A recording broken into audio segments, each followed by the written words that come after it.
Want to participate in a Don and Mike Show contest? How about this? You or a member of your household can only win once for 60 days. You must comply with any age limitations for each contest. For complete contest rules, send a self-addressed stamped envelope to the mighty WJFK, P.O. Box 3649, Washington, D.C. 20007. Thank you, and God bless. Everybody loves Don and Mike.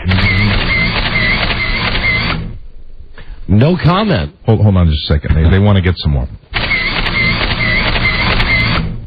No comment. Just pictures. Just a few more. We're going to have to ask you to leave. Please. We've been told we just got a call moments ago from the fantastic Infinity Lawyers. We have no comment. I mean, we have comments, but we can't comment on what might happen after Howard leaves, whenever he leaves. So that's about it.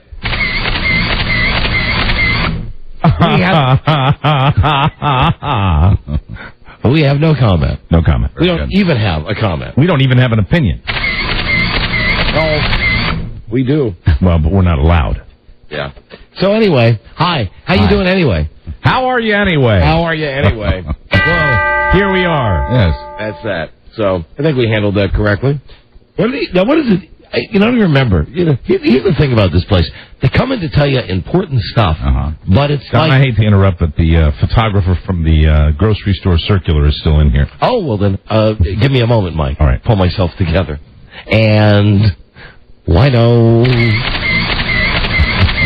Thank you very much. Now you'll have to leave. Made a great picture. Thank you very much. Thank you. Was that the penny saver? Yeah, it was the. No, I think it was the grocery store something. I'm not sure. I didn't even recognize the name. I think it was the pine tree. Hey, watch it there. I said you have to leave. Safeway Sentinel. The Safeway Sentinel. That's what it was. Thank you, Rob. So he comes in the studio, what, Rob? 3 minutes before we go on the air? Yes. With the whole thing of, hey, listen, the press is really dying to ask you a bunch of questions and everything, and don't talk about your contract, and don't talk about Howard's contract, and don't talk. And we will honor that. Yeah. So that's it. Everything's cool. Yeah. And welcome to the show. Mm-hmm. And hello. Hello.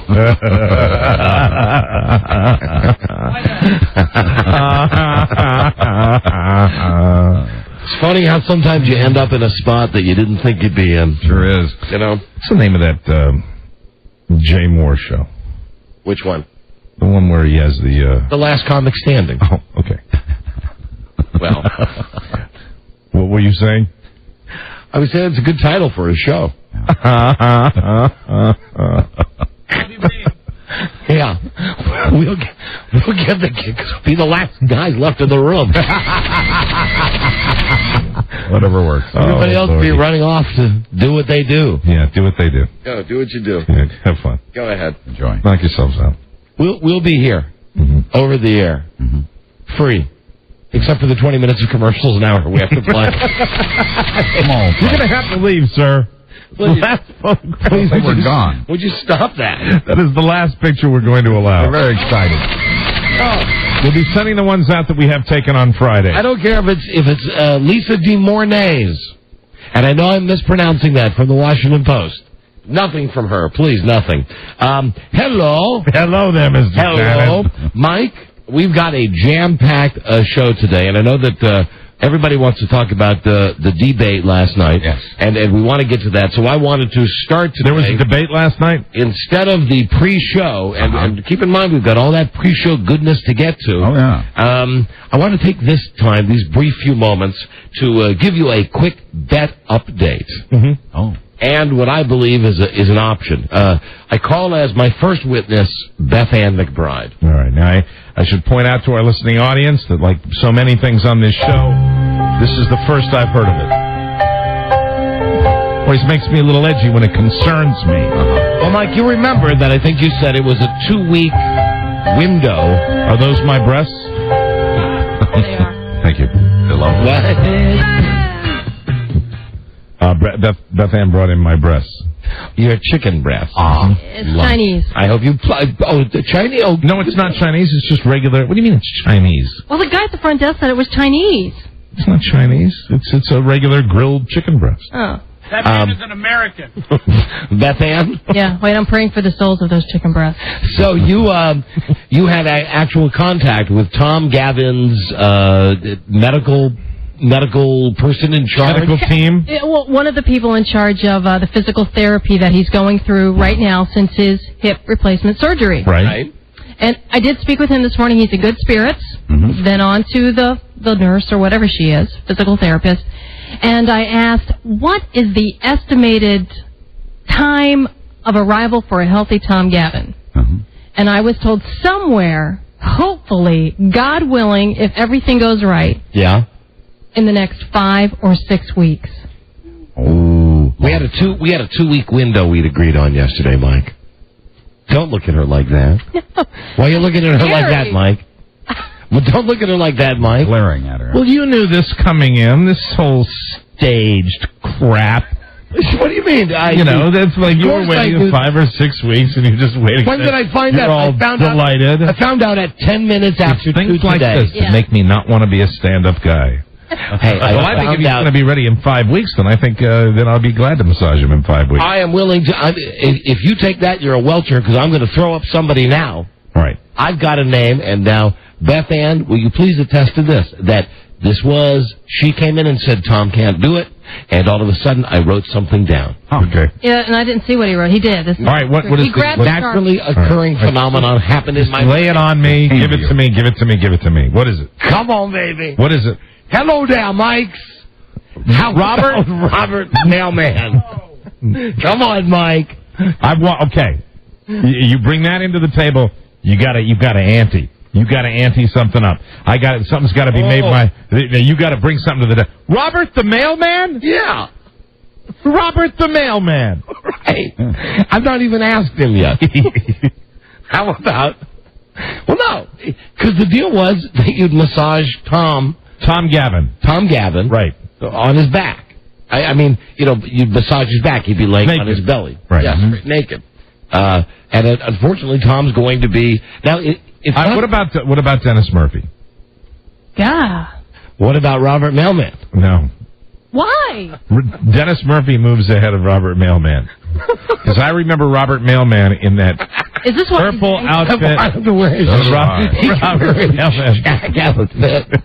His Big Daddy Shaq outfit. Robert, no, I can't. Robert, if you're listening, I just wanted to tell you. Oh, and now he's going to call in. You know why Mike's turning you down? Because you're black. No, it is not. Because you're black, because you're colored. No, it's because he wore that purple outfit. No. Because he's too comfortable with his nudity. He's going to do something. You know how Mike feel about black folks. He'll do something. Yeah, that's what you really fear. So, anyway, the bottom line of Tom is he's not going to get out of this place for 5 or 6 weeks? Correct. Minimum. And even then he'll have physical therapy after that. And there's no guarantee that his body could take any type of massaging that would be done. Wait, who said that? After 5 or 6 weeks, his body can't take any kind. What if I avoid that area, Beth Ann? I gets not within the 2 weeks of the parameters. How about Robert? It's the truth. How about Bobby? No, I'll have to settle for Dennis Murphy. Don't play the race card. I'm not playing the race card. No, not Robert. I know. No. I know it's not race. No. It's not race. There's nothing about it that's race. I know. It's B.O. That's what it is. And I don't mean black odor before you think of that joke. I meant the standard body odor. No. The race card might be if you race to the shower. But I remember the purple outfit. No, Dennis wins. Dennis is going to be delighted. And I want to say to Cheryl again, thanks for letting me down. Cheryl, the big dyke, she couldn't come down because of the job. It'll be Murphy. Murphy, I've seen Murphy. I've seen Murphy with his shirt off. I can handle Murphy. This makes it worse for you, doesn't it? The whole thing sucks. Mike, hold on. Thanks for Tom Gavin for letting me down. They're both on the phone. We need to start the show now. All right, very good. Hey, now. The Don and Mike Show. Let's get started in here. Oh, hi there. Everybody. Don't look at me like that. Get into it. Get started. Hello.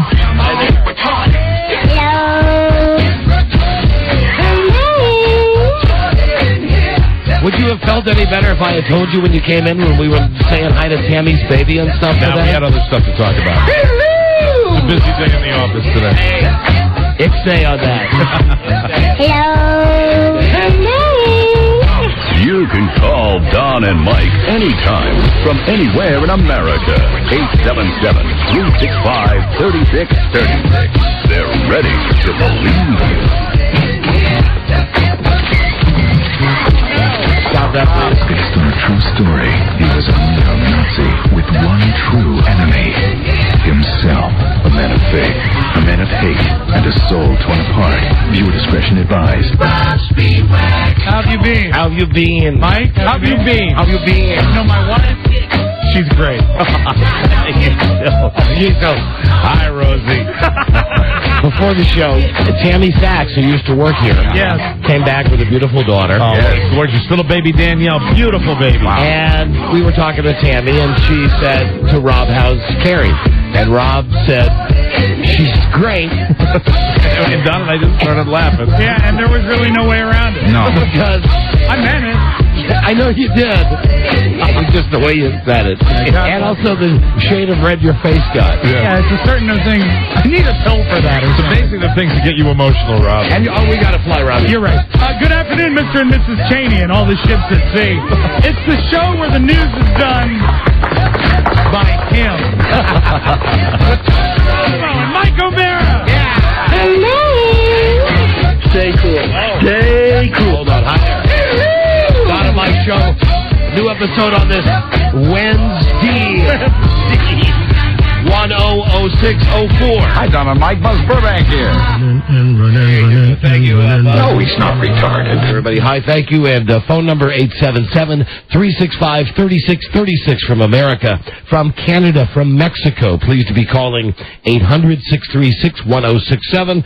Washington, D.C., 202-432-1067 on WJFK. Wonderful. So the deal is that we're in the office with Tammy, who used to work here before. You've heard her on the show hundreds of times. Boy, did having a baby do her for proud? My God, she looks great. She should send her secrets to Lisa Remedy. Amen. Yes. We were discussing that as soon as Tammy left the office. Boy, oh boy. If you happened to see the Ellen DeGenital show yesterday, I got to stop using all these funny, crazy names. The Ellen DeGeneres show, right. You would have seen Leah Remini from King of Queens, who's had her baby. Yes. And How bigger? is... A little bit. Well, not just a little bit. I mean, is big. Yeah. She is big. She looks different. Yeah, She doesn't look like she used to on the TV show. All she needs is I can put it. all she needs is a mustache. She'd be a nice fat Italian chick. She really would. Anyway, Tammy, who had a baby, it looks fantastic. And the baby is, babies. you know, there are babies and there are babies. Yep. This is just an edible little baby, just adorable. Happy. Danielle, little baby Danielle, and I got a smile out of Danielle. Oh, and I understand that Michelle's water has broken. Really? The lady that works at the station. Now, this, of course, means... Are you going to move it up to June? No, this means nothing. This is just, it's, 30 days and 30 nights of rain. That's all this means. This is nothing. There's just there'll be slightly higher tides than normal. There's a flood warning. The Atlantic warning.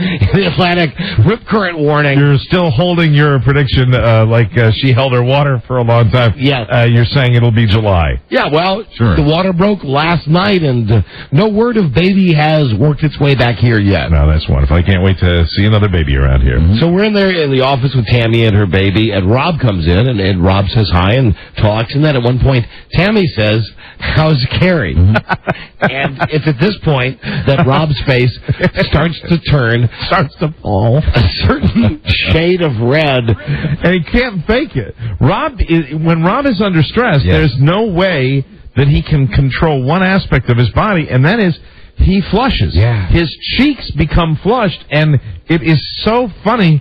And he had an expression on his face, and I said to you, that's the expression on his face when he's got to do something he really doesn't want to do. And it doesn't happen very often, but you get that expression on your face. And the expression of love. The expression of unrequited love. Unrequited. Wow. That's what some Unrelenting, just flush.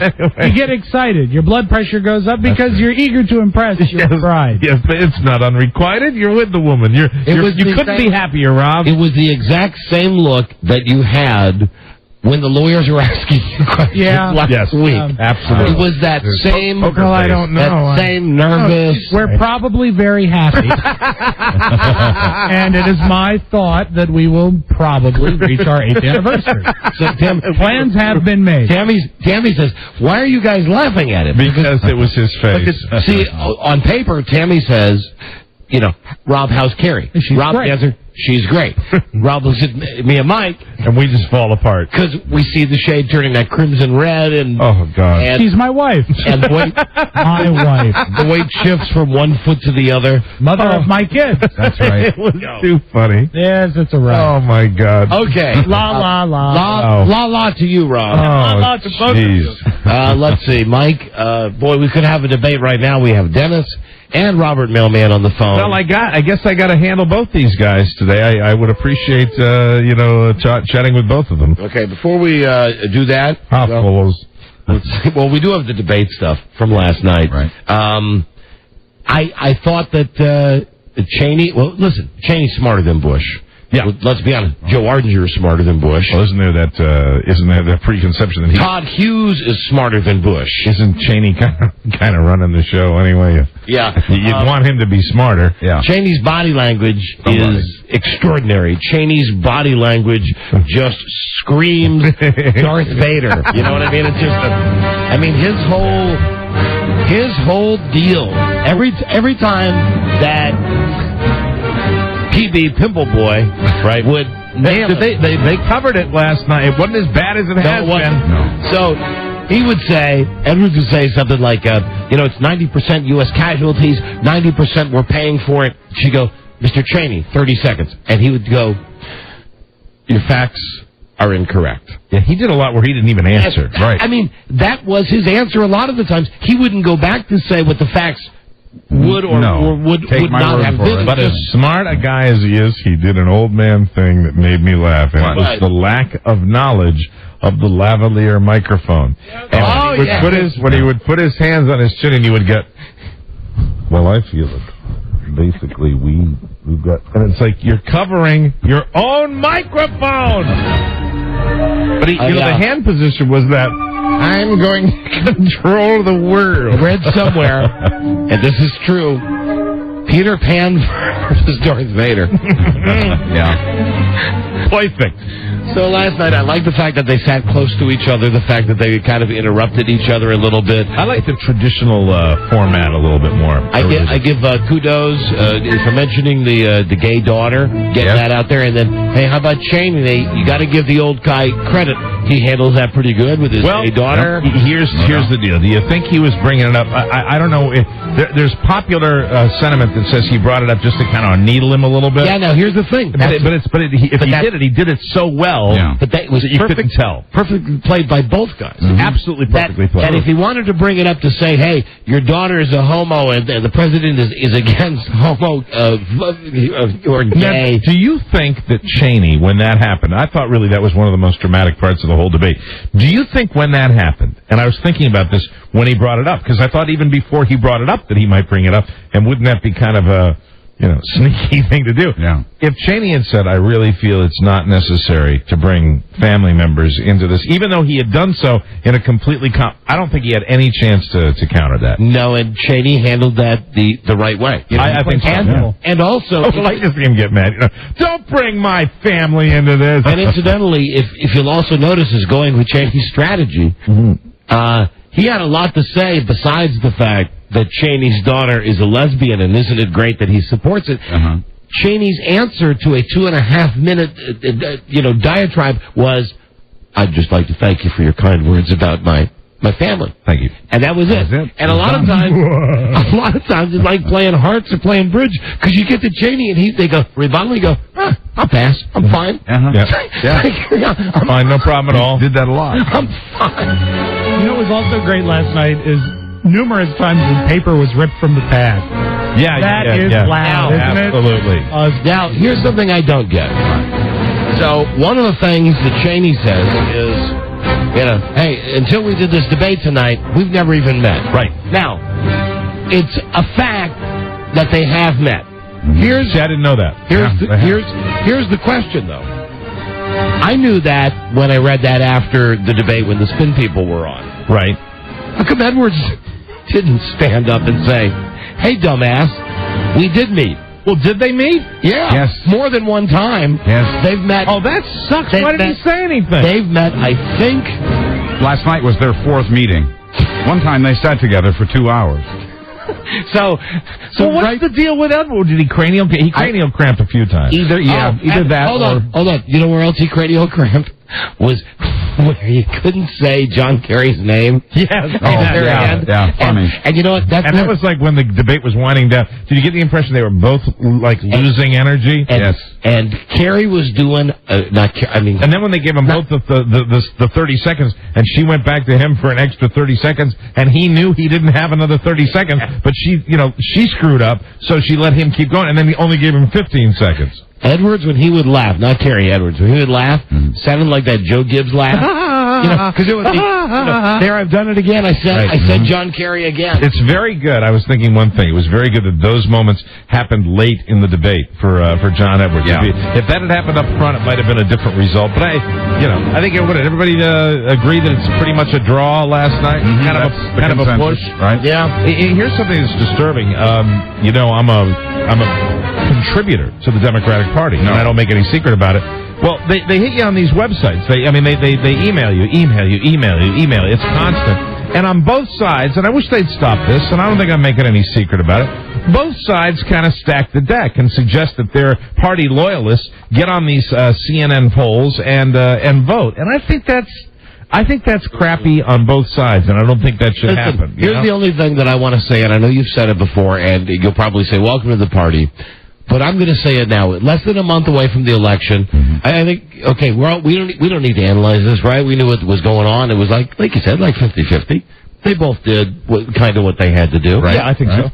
I am now, more than ever, pissed beyond belief when they talk to the people who are among the great, and I'm going to call them unwashed because they're so stupid. Yeah. The great undecided. We're in agreement on that. Now, at this point, even a month ago, I would have said, okay. But now, they're making it pretty goddamn clear. How can you not know which one you're picking? I don't get it either. Even if you're picking one because he sucks less than the other one They does. have been out there for the entire summer. All of those people need to be lined up, and you know what we need to do to those people. They don't get it. They just don't get it. Here's the deal. Unbelievable. You got to at least have an idea. Yeah. Right now, you'd say, who's going to win the Super Bowl? Christ, I don't know. It's 3 months away. Who do you think? I go, okay. Well, I think the Patriots are going to win. Well, I might be wrong, but at least I've got an idea. Well, your whole subject here plays into what I think is done on both sides, and I really don't trust those undecided people. I think every one of those people. I think they want to be on television. They love I'd like, Mike. All you have to do. All you have to do is say, "I'm undecided." Today, really, I'd like, and I don't want the show to get serious, and I'm sure we can do this in the manner that we're working right now. Let's have an undecided call us up, please. Call us up if you're truly undecided, and I bet we can bust your chops into making you pick one or the other within 30 seconds. Don't you think that really they love the attention? Yes, and what we have to start doing is bitch slapping them to say, listen, now we're getting to the point where... Pick a candidate, moron. Come on. You gotta know. Yeah. You gotta know. You make these decisions every day. Let me see. Is it the Black Sox or the Brown Sox? Let's see. Which leg am I going to put my underpants through today? The left leg or the right leg? The vibe I am getting, though, with the debates, and also, compared to 4 years ago, I am getting the vibe that this is, everybody's talking about this. Everybody's paying attention to it. Yeah. More people are registering to vote. Now the phones are going crazy. I can't believe... We got undecideds? Are these all undecideds? I'm not even screening these. These are just undecideds. Hello? That person decided they didn't want to talk. Hello, Don and Mike show. He's unsure. Hello. Hi. You're on the... Yep. Are you undecided? Absolutely. Please, you dumbass. How's that possible? No, wait. I'll ask you guys one question. Yeah. Give me one reason to vote for Kerry. I know. Because he's not... Wait. Stop right there. You've already decided. You tip your hand, You've already decided. And as I said when we started this, with people like you, even if the question is... Perfect. That's a perfect example. Don't trust these undecided people. Even if the question is, as I said, you got to pick one, which one sucks less. You've already decided which one sucks less. You already know which one you're going to vote for. Isn't that a bit of a scary situation? What a bit of a scary situation. The fact that they both suck so much. Yeah, okay, I give you that. That's every year. But these are the two guys you got to pick, and I'm glad that we've helped you. You are no longer undecided. You know which guy you're going for. You're voting for Kerry. Well, I appreciate it. Thank you. No, he's voting for Bush. Or Bush. I'm sorry. Yeah, isn't he?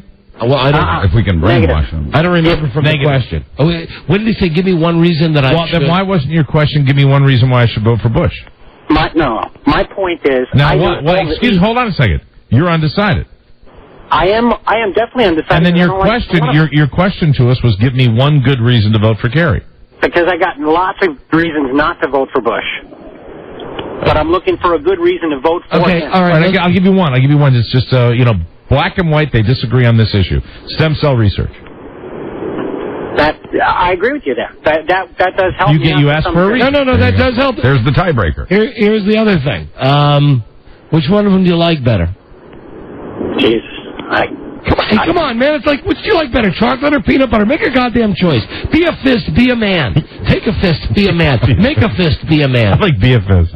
If I had a gun in my head, which do I like better? You know what? Forget it. You know what? I wish you would do. Take that gun and put it in your mouth. They really exist. They really exist. I don't put it in your mouth. Me either, Mike. Hello. I really have trouble trusting people that say they're undecided. Hello there. Don and Mike. Don and Mike. Okay. I'm undecided. Stupid idiot. Really? No. I can't. I go back and forth. I just registered to vote today, and I have no clue. I don't care either way. All right. Why did you register to vote, sir? Because I got to vote. Okay. And are you leaning in any particular direction right now? It's like a boat. One day it's Kerry, one day it's Bush. All right. Well, let's say. full of crap. Here's the thing, all you people, all you morons. Don't wait until Christmas Day. If you're going to just make a decision, make it right now. Who are you voting for right now so we can stop this undecided crap? You on the phone. Who are you voting for? Say it now or lose your vote. Gun at my head, Ralph Nader. Ah! Okay. Get out of here. And now joining us, political expert Wolf Ardinger. It just occurred to me, are you surprised that your phone lines to your show are lit up with undecided people? Get out of here. That does not surprise me. Thank you. Joe Blitzer. Hello. Joe Blitzer. Hello. Don and Mike show. Please, don't tell me you're really undecided. I am. Hello? Well, why are you undecided? That's so stupid. How can that be? First off... How long does it take you to make a freaking decision in the morning? Seriously. How do you make the decision? Yeah, it makes you quite a while. Coffee, commode coffee. I don't want to talk to stupid people. Let's get one real, at least balanced person. Hello, and I mean mentally balanced. You'll be angry at the person if they're undecided. Hello, Don and Mike. Don and Mike, radio gods. Hi. Are you undecided, really? I'm a leaner. Who are you leaning towards? I am leaning very minutely towards Kerry. All right, then let me tell you, my friend, you've just made your decision. You're voting for Kerry. Get off our phone. This is, folks, in the real world. Leaner. You know what? This is like when my wife insists that I get involved in a job with her.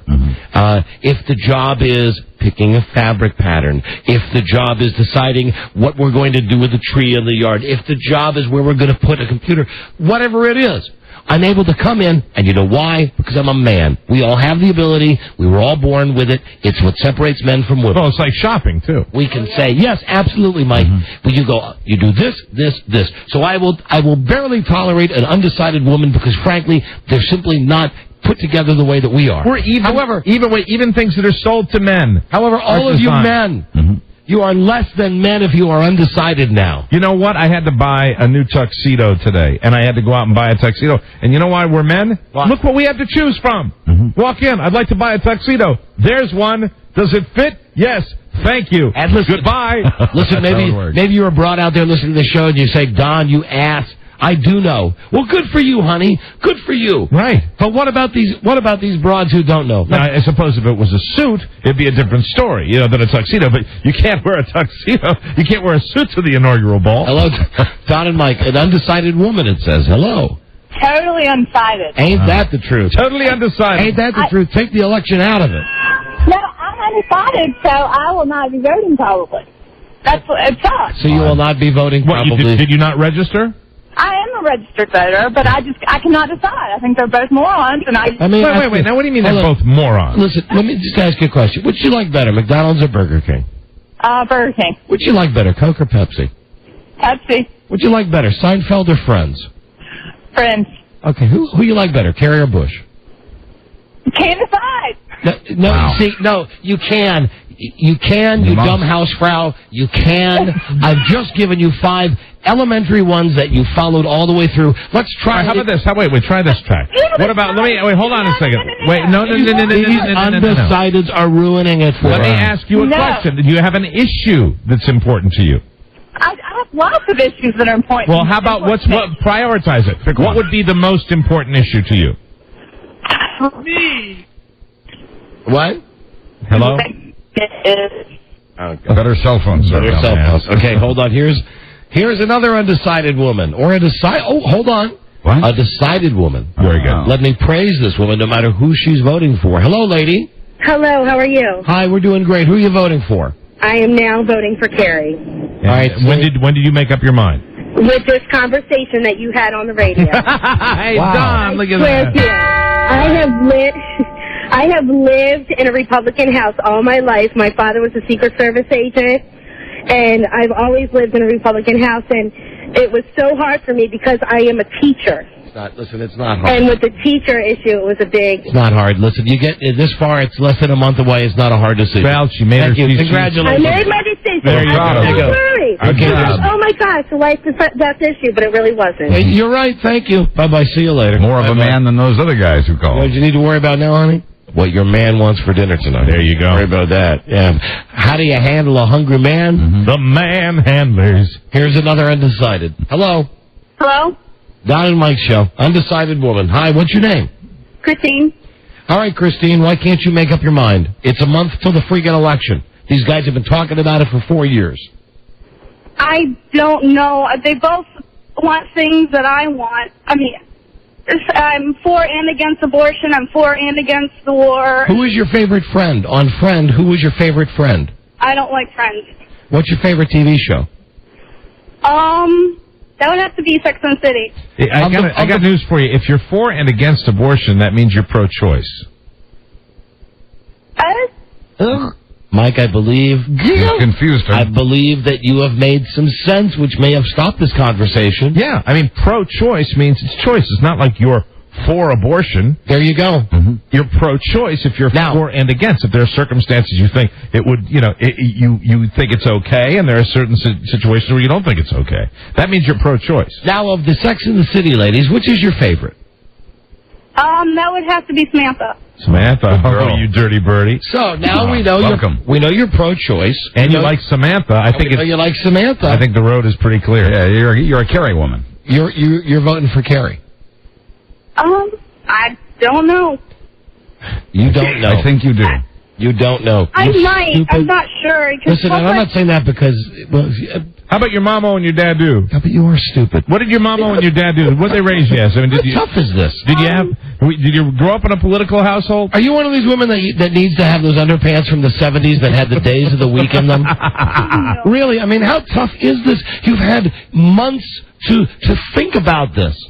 The undecided people are full of crap. You know, honey. If I had to ask you, I said right now, the world is ending, we're taking the vote today. Who are you voting for? Who would you vote for today? If you had None of the candidates. Hold on. If you had to, with your child's life on the line, who would you vote for today? If you had to pick a candidate today. I don't know, whoever has Green Party. What? Whoever has what? The Green Party. That would be Nader. Ralph Nader. Another Okay. Nader. Mm-hmm. Another Nader. Well, Nice to know. Nice to know when put into the pressure situation. Ralph Nader comes out ahead. That you would choose Ralph Nader. Whoever has, and no, she didn't say Ralph Nader. Whoever has the Green Party. The Green Party. Hello, Eric. And he isn't the Green Party. No, really. Oh, guys, They kicked him out. Help on an issue that's a little bit more important. Okay. Target or Walmart? Target or Walmart. Well, Walmart. Don and I have made our decisions on See, that. we're very easy. Now, No come problem. on. Are you undecided on the election? Kind of. It's my first time voting. I'm just turned 18. Oh, come on, Christ. I don't care. I just turned 18. But So you're angry with the undecideds? yes, obviously I'm I hate them too. I hate them, and I hate them right now because they get too much attention. Yep. I think we put too much attention on those idiots when they're out there. I like the. mean, But then again, what do we have after the debates? We go to the Spin Central where you get all the talking heads, and I get tired of them too. Mm-hmm. Let me ask you a question. Except Ann Richards. Oh, You bring me more Ann Richards that neck. let's see. What's your favorite band? Lincoln Park. Lincoln Park. Do you like MTV or VH1? MTV. MTV. What's your favorite football team? The Ravens. Paper or plastic? Plastic. McDonald's or Burger King? Burger King. Coke or Pepsi? Pepsi. Come on, you friggin' idiot. Kerry or Bush? Kerry. Thank you. Goodbye. Good job. Remember that. That ain't tough. You gotta, all you dumb people, all you dumb undecideds, just have to ask yourself, and maybe you should write these down and carry them with you. No pun intended for carry, but Don, our unofficial poll that we've compiled right now, because of those last few answers, has 51% for Kerry, 43% for Bush. The rest undecided, with a plus or minus of 50 points. actually, I think Ralph Nader would have a higher percentage than you're giving him. Yeah, no, that's right. I believe perhaps Ralph Nader with 60%. Hello, Don and Mike show. Here's Nader another wins. undecided. For sure. Undecided. Hello. Don and Mike. You're sure you're undecided? I am an undecided Republican for 15 years now. Voted nothing but Republican. I don't care about this crap. Are you able to make a decision? I am, sir. Let me ask you a question. When you're going to go to the movies, are you one of these people that has to stand there and look at all 12 at the Megaplex, or can you say, I'm going to go see The Nutty Professor? I'm not going to go see The Nutty Professor. Okay, see, very good. Decisive. Let me ask you then, speaking of, that's an Eddie Murphy movie. Eddie Murphy in his prime or Chris Rock in his prime? Eddie Murphy. In his prime. Ford or Chevy? Dodge. Okay, that's acceptable. Dodge? Okay, that's a good answer. AFC or NFC? AFC. Okay, now come on, dummy. Bush or Kerry?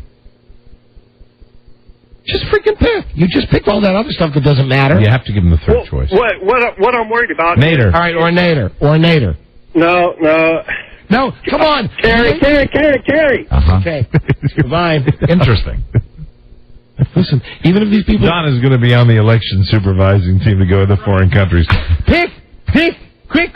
I'm telling you. Betting ends. Betting the end! The people are just so out of control. And they're getting all the attention now. Yeah, well, what we've done is take at least 5 or 6 of them. We've made up their mind.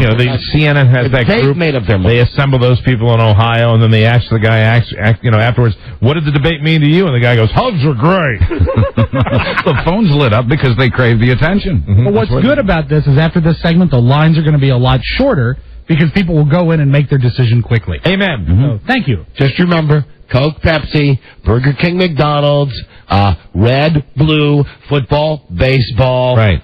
Oh, yeah. Bush, Kerry. These are the same people that will get into the polling place and say, oh, I pulled the lever below John Kerry because I thought that's the one I was supposed to pull, not the one to the left that said boom. We still have more undecided. How could you possibly undecided after we've done this tutorial? Hello?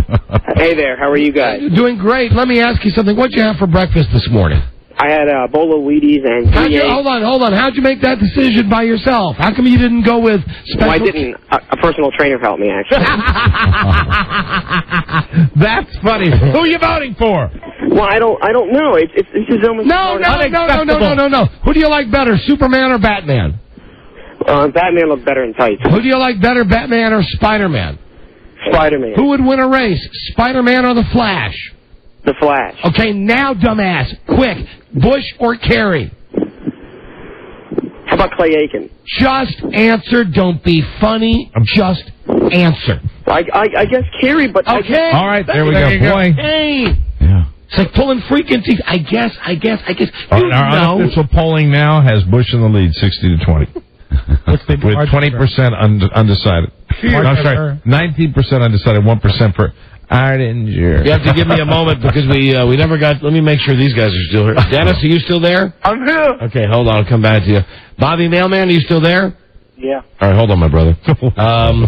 We've got them coming up, and I think next... Oh, I know what it is. It's the Joe interview. Yeah. Oh, good. Well, what are we going to do with Dennis and Bobby? Oh, they're going to sit for a break because we have a Joe interview coming up, a regular bit feature featuring Joe, and then we'll discuss, Dennis and Bobby Mailman. Are they going to hang around? Yeah, well, what else they got to do? That's true. They'll be on hold. They're good guys. Let's see who they're voting for as we go to break. Dennis, who you voting for? Bush. Okay. Bobby Mailman, who you voting for? Bush. Okay. See, at least they know. Yeah. At least definitive, they know. decisive. Now, the Joe thing is it's something to do with pot today, right? For the Joe show. This will help people decide. It's a lady who says that Kerry is the better cannabis candidate. And this will be the Joe show where Mike and I sit back. This is Ardinger. We don't help Joe out at all. It's just Joe interviewing somebody on a topic that... The legendary Joe Arden. That's right. That interests Joe and other folks. And just let this be a warning to you. There will be 2 segments today on the show featuring Joe. Hallelujah. I know a lot of you want to make sure you know in advance when Joe's going to be featured on the show today. People have been clamoring for Joe Ardinger. This is Ardinger Locust. We'll be right back. This is the Don and Mike Show. There was a time when parents and kids communicated during the day by leaving notes on the fridge. Then the cell phone came along. Everybody loves Jackie Mason. But when you're driving, fiddling with the handset phone, or call your kids, it's not the safest idea. That's why OnStar Personal Calling makes so much sense. OnStar Personal Calling is a hands-free phone that's built into your OnStar-equipped vehicle. Voice-activated dialing and hands-free operation. Keep your eyes on the road and your hands on the wheel. Everybody loves Jackie Mason. It offers better connectivity in areas of limited cell phone reception because it has more broadcast power and an externally mounted antennae. The Safe and Sound plan costs only $69.95 per month, plus tax after the first year. And now, ladies and gentlemen, let's hear Pete from Fairbanks, Alaska. Safe and Sound plan with OnStar on over 50 GM models, including vehicles with an MSRP of around $16,000. Make sure you call OnStar first. The Don and Mike Show. Okay. WKFK. This is the Don and Mike Show. Did I not clearly explain the circle of trust to you, Greg? Yeah, I think I got it. Then is there something you want to tell me? I don't think so. See, if I can't trust you, Greg, then I have no choice but to put you right back outside the circle. And once you're out, you're out. There's no coming back. Well, I would definitely like to stay inside the circle. Well, then tell me the truth. Jack, I don't know what we're talking about. All right, now look, Father. I'm a patient man. That's what 19 months in a Vietnamese prison camp will do to you. But I will be watching you, studying your every move. And if I find that you are trying to corrupt my firstborn child, I will bring you down, baby. I will bring you down to Chinatown. The Don and Mike Show. Oh, good heavens, no. The Don and Mike Show. Good heaven, no. I guess I picked this song. It picks up in a second. Let me tell you, tomorrow on the show, Bob Schieffer. Really? Yes, you know that old fart from CBS? That's fantastic. Cool. And he's going to be moderating the final presidential debate. That is a great poll. And then on Friday, Mike Melville. Now, that name might not mean a lot to you. He's the dude who flew Spaceship One The first time. He's the guy that went into the roll? The guy that rolled 37 times. That is a guy, he's got steel ones. I want to talk to him. Here you go, Beth. Those are two good pulls from Beth Ann McBride. Let's see. Also, Rich Eisen. We don't have the music, but the dun dun dun dun dun dun dun dun dun dun. He'll be on whenever he's going to be on Friday. Yes. Friday. Rich Eisen, brought to you by Tower Records, Tower.com. Nobody has a bigger selection of the music and the movies you love than Tower. And watch Rich's show, Total Access, every night 7 and 10 on the NFL Network. For information, please to be going to NFL.com. Wonderful. We have the Joe music. We got the music. Time now, Joe, for the Joe Show. Joe. And as I mentioned, to all of you Joe fans out there, get ready, because Wednesdays are Joe Day. Wednesday's Joey Day.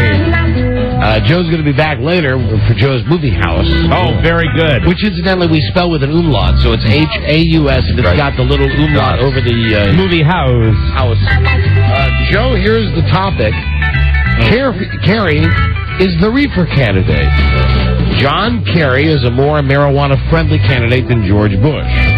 That's why the U.S. Marijuana Party is blowing their support behind the Massachusetts senator. And we're going to be calling U.S. Marijuana Party founder Loretta Nall. Somebody I'm sure that you can relate to, Joe. Is she ready? Yes. Is she ready for the call? Expecting your call. Okay. She sure is hungry. So this is where Joe just asks whatever. How do I join your party? You got your pen ready, Rob? I do. Ardinger here. Refer to yourself.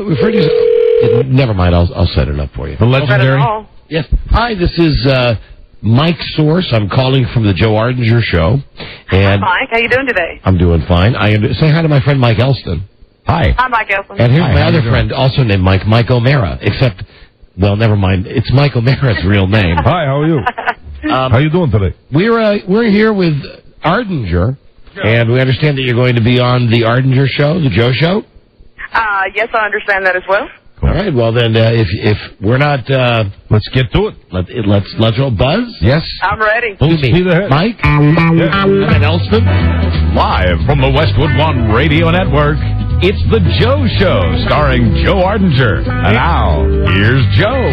And good Wednesday afternoon, everybody. Welcome to the Joe Show. My guest today is Loretta Nall. She's the founder of the U.S. Marijuana Party. Loretta, how are you doing this afternoon? I'm doing fantastic. Hello, Washington, D.C. My notes here tell me that you are actually in D.C. right now to protest the death of Jonathan Magpie. Magby, yes, that's correct. Oh, Magby.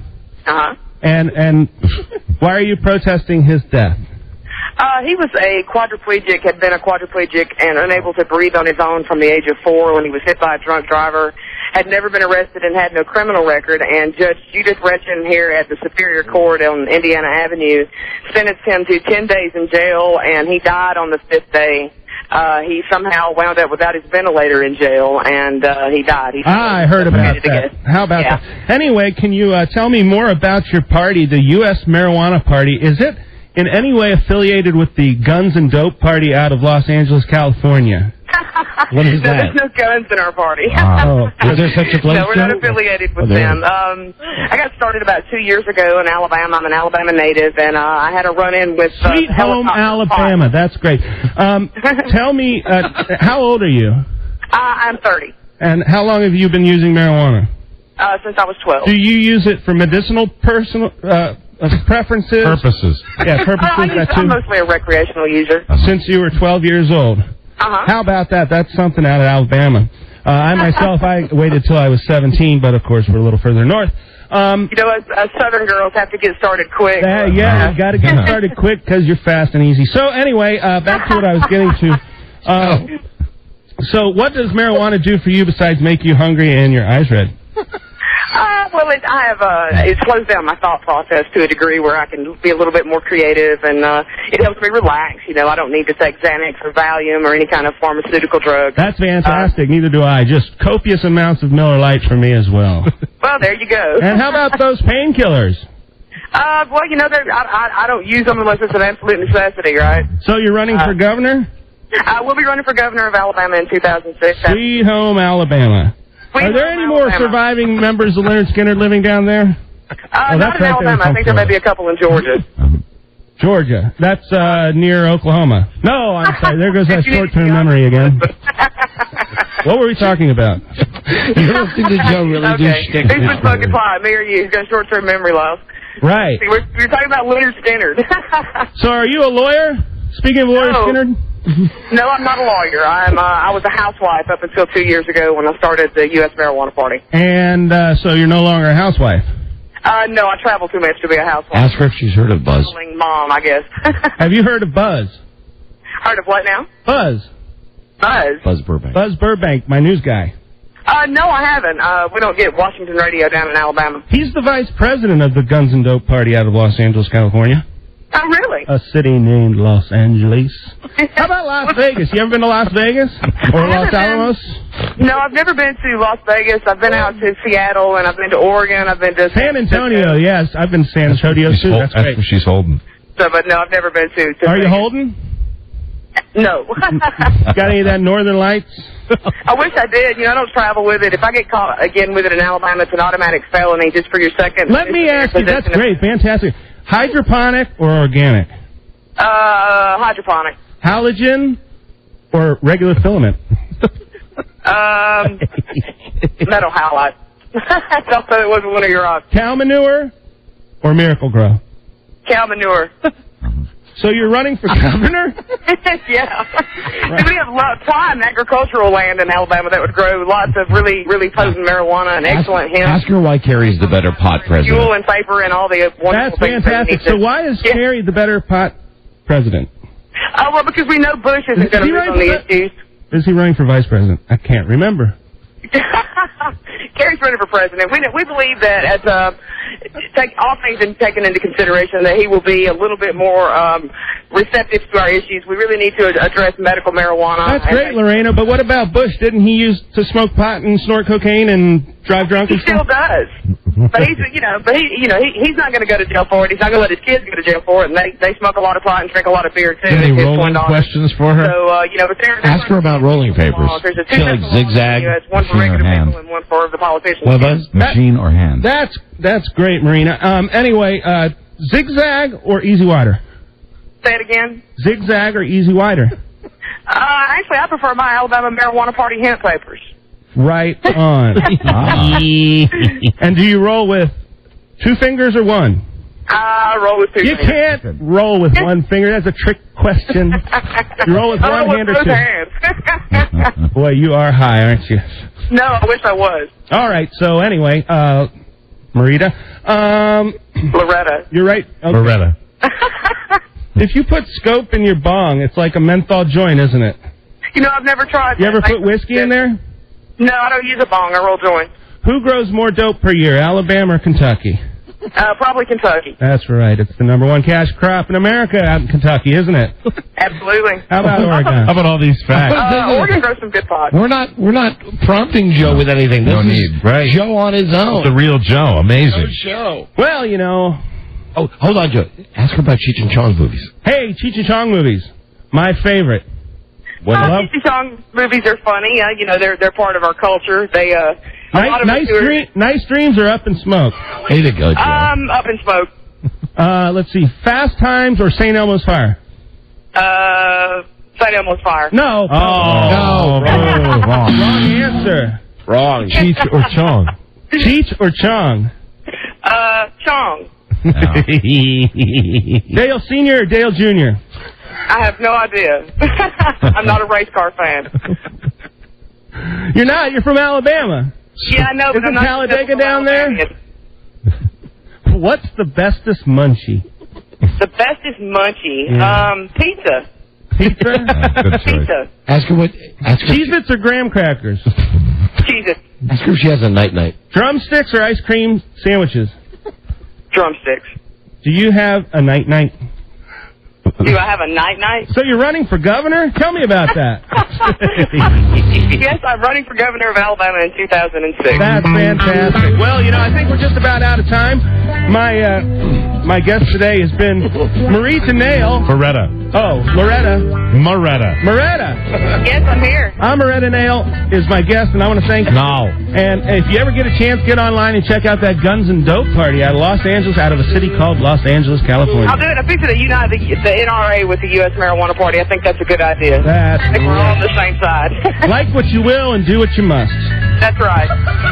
Anyway, or something like that. I can't really remember. Anyway, till next time, thanks, Loretta, and have a good day. Thanks for having me on. And that's it for the Joe Show, everybody, on the Westwood One Radio Network. All right, Stay tuned. Hold on, please, Loretta.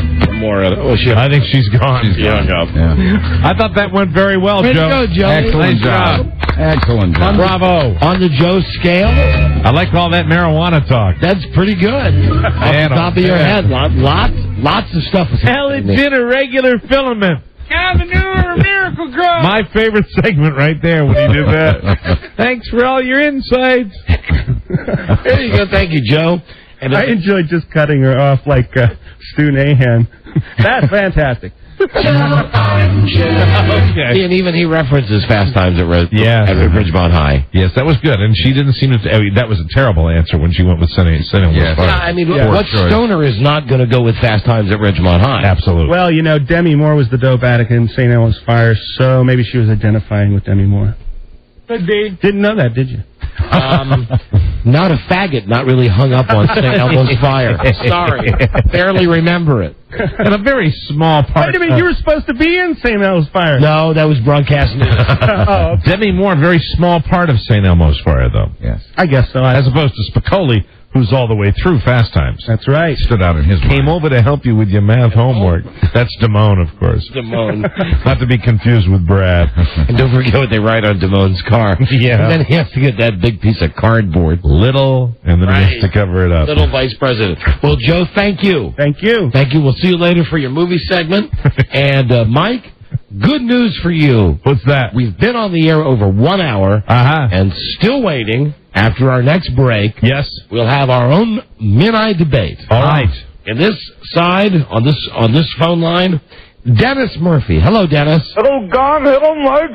Good day to you all. And on the other line, on the other side of the console, Robert, Bobby Mailman. What's up, fellas? What's happening, Robert? Not a whole lot. Apparently, I need to address some things here. Yeah, you know what? You're going to have to either call back or get... what kind of phone are you using? Where you can speak louder, because we're having a really hard time hearing you. Can you hear me? Connection's very weak. Can you hear me now? What are you on, a cell phone? Yeah, I'm at work. I'm delivering mail. All right, well... Are you angry?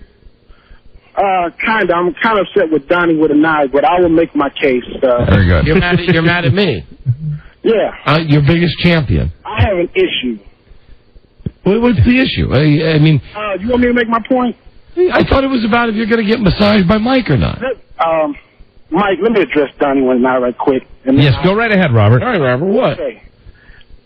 Donnie with an eye, is this what I have to do to get back on the show? No, now listen, Robert, hold on. Right now, let me finish. Robert, is it not true that you called Beth Ann, and I told Beth Ann to tell you that, yes, come down in a couple of weeks and have a segment? Right now, I feel like I'm in Gladys Kravitz Twilight Zone. You're not. Listen, you're not. No. And also, my second point, okay, if you address that, my second point is, do you know, for 3 years, this is the first whack pack type of stunt you've asked me to do? I usually come in because you enjoy my wit, I add to the show, I'm kind of funny, but now we got to go the gay route. Don't worry, Robert. It ain't going to happen. But I digress. Let me talk to Mike Martin. It ain't going to happen, Robert. It's not gay, Robert. Mike, after a long, hard day of carrying mail, working my second job, not a chance. I can think of nothing better to have your white hands rubbing on my... Robert, I want to tell you, you're a better booking than a stunt, okay? You're a better booking than a stunt. Step up. I want you to simply stay on the line and think about it, Robert. Oh, I'll do it. Just with a comedy aspect of it. Now, God bless you. He'll do it. Oh, that's he delightful. just wanted to bust my balls. That's wonderful. That's what I love, is when the guys who just... The guy that delivers the mail, his complaint with me is that he's not getting enough regular segments on this show featuring him. You got me every 3 months. That's what you said you could tolerate. Yes, and I told Beth Ann to schedule you in the next 2 weeks. To Beth Ann's credit, she's so good that the bookings are so great, because I listen every day, you know, that you don't need the brothers anymore. Listen, the blacks have been put to the back of the brothers. Let me just say, this whole thing is... Listen, Robert, this whole thing... He's a lightning rod, ladies and gentlemen. This whole thing is very white of you, but we must break now. So if you could hold, please. I'll be here. I know you will. We'll discuss this... he's still there. No, I hit the wrong button. I hope. You still there, Robert? I'm still here. Yeah, he's still there. Okay, all right. Hold on. He's delivering the mail. That's fine. Okay. It's very white of you to hold. Thank you, Robert. And meanwhile, Dennis is standing by. And Mike will make no need to check and see if he'll hang in. Dennis? Yeah, how you doing? Okay, we'll we'll be right back with both of these idiots. This is the Don and Mike Show. I got 2 guys, Sean Payton and Mike Zimmer. You got to keep an eye on those 2, because they're going to try to get the upper hand on. Mike wants the defense to do well, and Sean, he's going to have a few, no disrespect to the Orientals, but what we call Jap plays, okay, surprise things, and no disrespect to anyone. The Don and Mike Show. You can call Don and Mike anytime from anywhere in America. 877-365-3636. They're ready to believe you. Hello. Hi there. Hello. Hi there. Hi there. Hello. Come tickle the toes of Don Geronimo and Mike O'Mara. And here we go. Across America, and let's start in the sun. Portland. Both Portlands. Portland, Oregon. Max 910. Portland, Maine 970 WZAM. Sacramento KHTK 1140, and Buffalo 92.9. Whenever you say WZAN WBUF. Whenever you say WZAN up in Portland, that's what I'm going to say from now on. It's going to be my running joke. WZAN in Portland. Because I got 3 of them that live there. Who knows? I don't know how many of those stations run Howard Stern in the morning. I don't know. I wonder. Yeah, I'd be curious. I guess everybody would be. I'll tell you one thing, though. A great deal for Alan. The guy that... Right, Alan, the guy that used to be the general manager. Do we have Alan's... Please, no more for time. Is Alan still on the answering machine? Poor old Alan. Well, let's find out. He kind of says where he's going. They put him in charge of fries and then took burgers off the menu. Oh. Rob, I know you normally scream when we have this, but I'd ask you to refrain from screaming this one particular time, if it's on there. You know what? Brace yourself, Rob. Do me a favor. What can you take your belt off and put your belt in your mouth? Okay. And bite down on the leather. Do that thing they do in the movies. Yeah, like when you're going to get electric shock. There's the belt. There's Rob. Bracing himself. Yeah, that's disturbing looking. He really did. And that is disturbing. He really did. How you doing, Robbie? That is highly disturbing. He really put his belt in his mouth. Protect his tongue. That's not good looking at all. Little Silence of the Lambsy. Little, hold on, little Pulp Fiction-y. Yeah, the Gimp. Little Gimpy.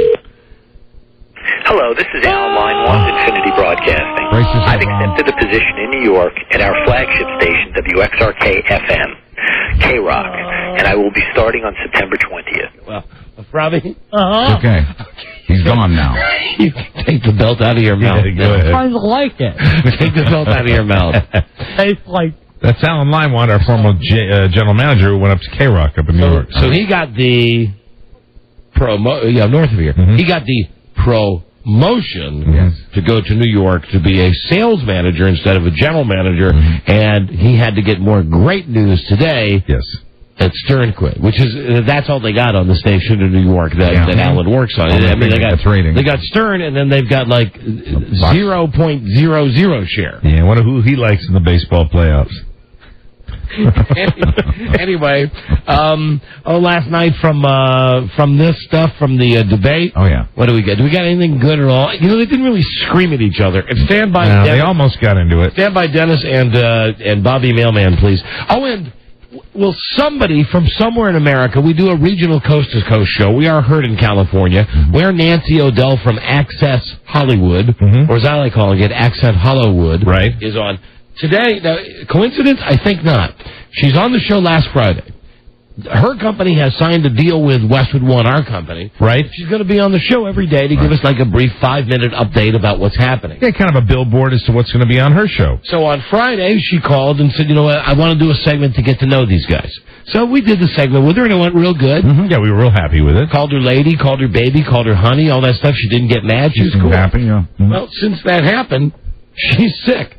And at first we thought it was like feminine plumbing, which it very well could be. But this is now the third day that Nancy O'Dell is sick. Yeah, and we're wondering whether it's something we said. And it's certainly something we said or something she ate. It ain't the fact that she's just not wanting to be on our show. No. She's not on her TV show, Accent Hollow. Unless she so desperately didn't want to be on this show that she wouldn't even go to her TV show. Which we've thought about. It's a possibility. which we've really considered. It's a distinct possibility. Could happen. I don't know. So, no Nancy O'Dell today, but after all this, it's like, boy, you better have something. I mean, you better come back with something besides a yeast infection. A yeast infection just not thick enough. Although maybe it would be. Oh dear. You know what I mean? Under normal circumstances, it's not thick enough. Perhaps she'll be joining us like on Monday as Norman O'Dell. Wouldn't that be something? Now, let's see. Oh, Mike, here we go. Yes. The bet. All right. The bet was that the Red Sox would win the AL East by 2 games. Congratulations, Red Sox beat the Angels last night. Yesterday afternoon, yes. Yeah. Play tonight, right? 10 o'clock? 10 o'clock on the West Coast. So here we go. Not 10 o'clock, West Coast time. It's 7 o'clock West Coast. 7 o'clock West Coast time. So Mike has to give Tom Gavin a nude massage. Turns out Tom Gavin, hospitalized for the next 6 weeks. We're going to the backup. Mike originally was against the idea of Dennis Murphy. Then when I asked about Robert Mailman, I suddenly leapt at the chance to massage Dennis. So now let's bring the 2 candidates together to see what each of them has to say. Joining us now is Dennis Murphy. Hello, Dennis. Hello? And Bobby Mailman. Bobby? Dennis. Hello? Now are we going to have... now, hold on, gentlemen. Bob, how you doing? Both of you settle down for a second. Dennis. Robert, how Dennis, you doing? Dennis? I'm doing fine. Dennis, can you hear me? Dennis? Rob. Hello, Dennis. This is their first joint appearance on the show. Now, Don, are we going to do this in debate form where we're going to have them debate? Ask us a question, right?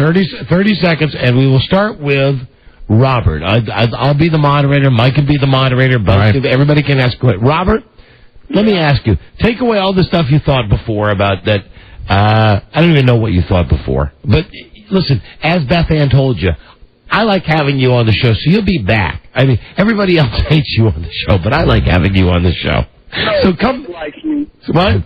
Buzz likes me. That's true. Well, I do. That's what he tells you. No, so he knows better. So anyway, you're coming back on the show for whatever it is that you want to spotlight in a couple of weeks. Mike hates me. Does Mike really hate me? No. No, Robert, listen, okay. God, I can't kid Robert in this situation. No. Robert seems to be very uptight. But Robert, Robert. I'm come somewhere where I'm hated, man. Robert?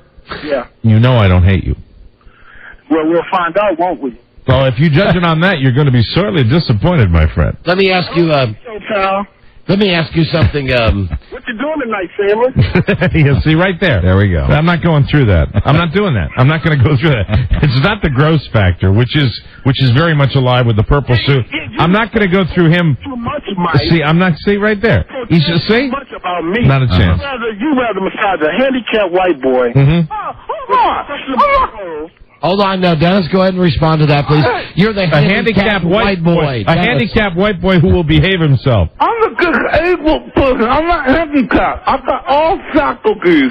I am a professional. And why did you call me handicapped, Robert? That's not fair. Your tongue sound like one of those, like a spinning top. Can you let me talk for a minute?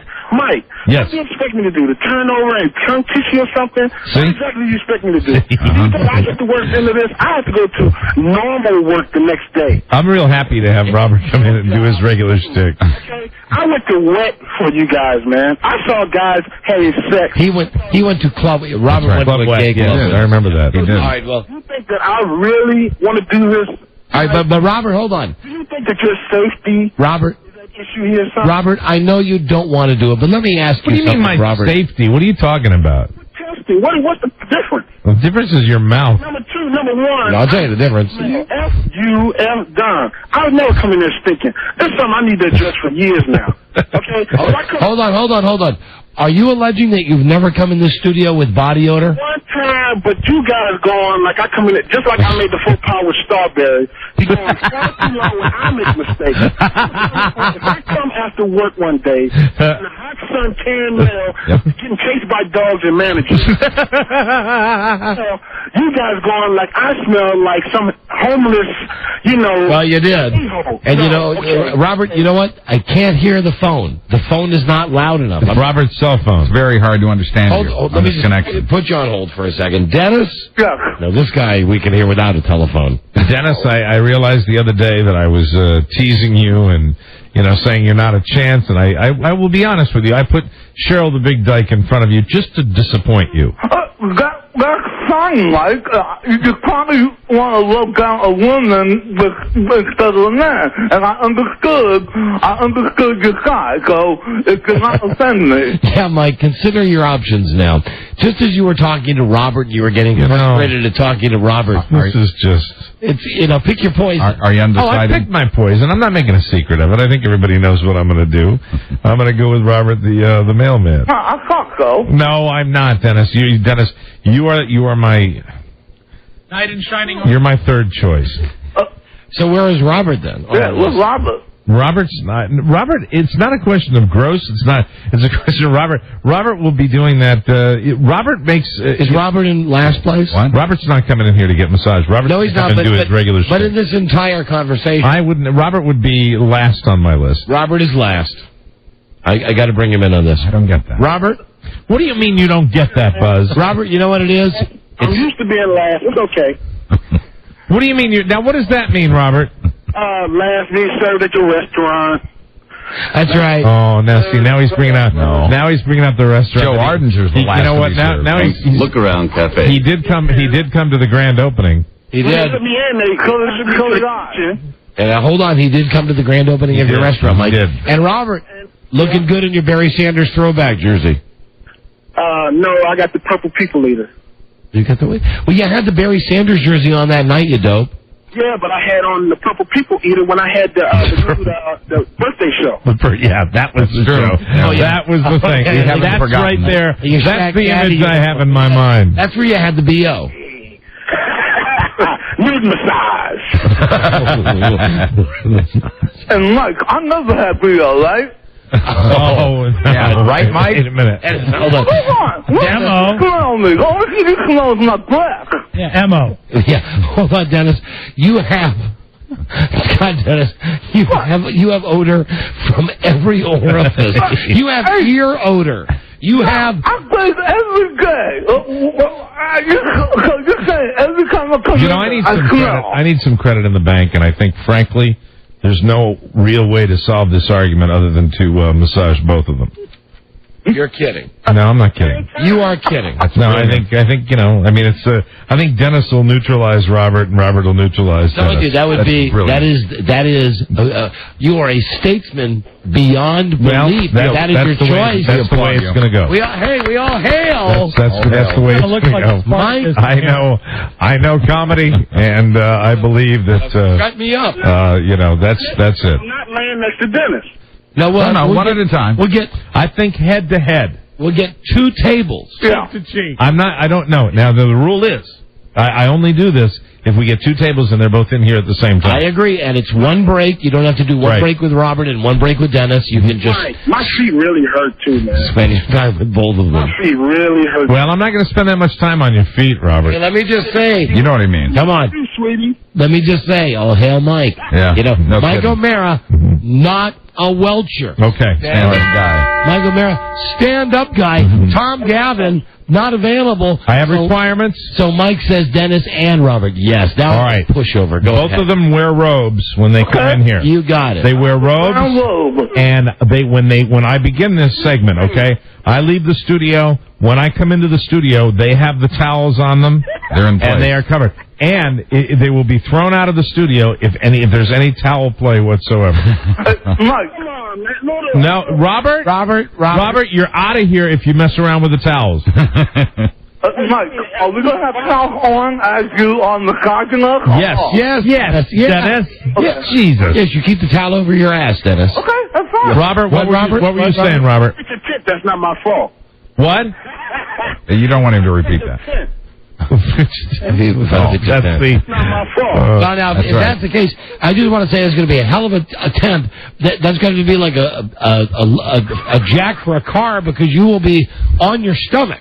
Hey, that's what I'm saying, buddy. Under the big time. Oh, dear. Dude, I had to delete that out. You can't say that anymore. Hey, what I say? You know what you said.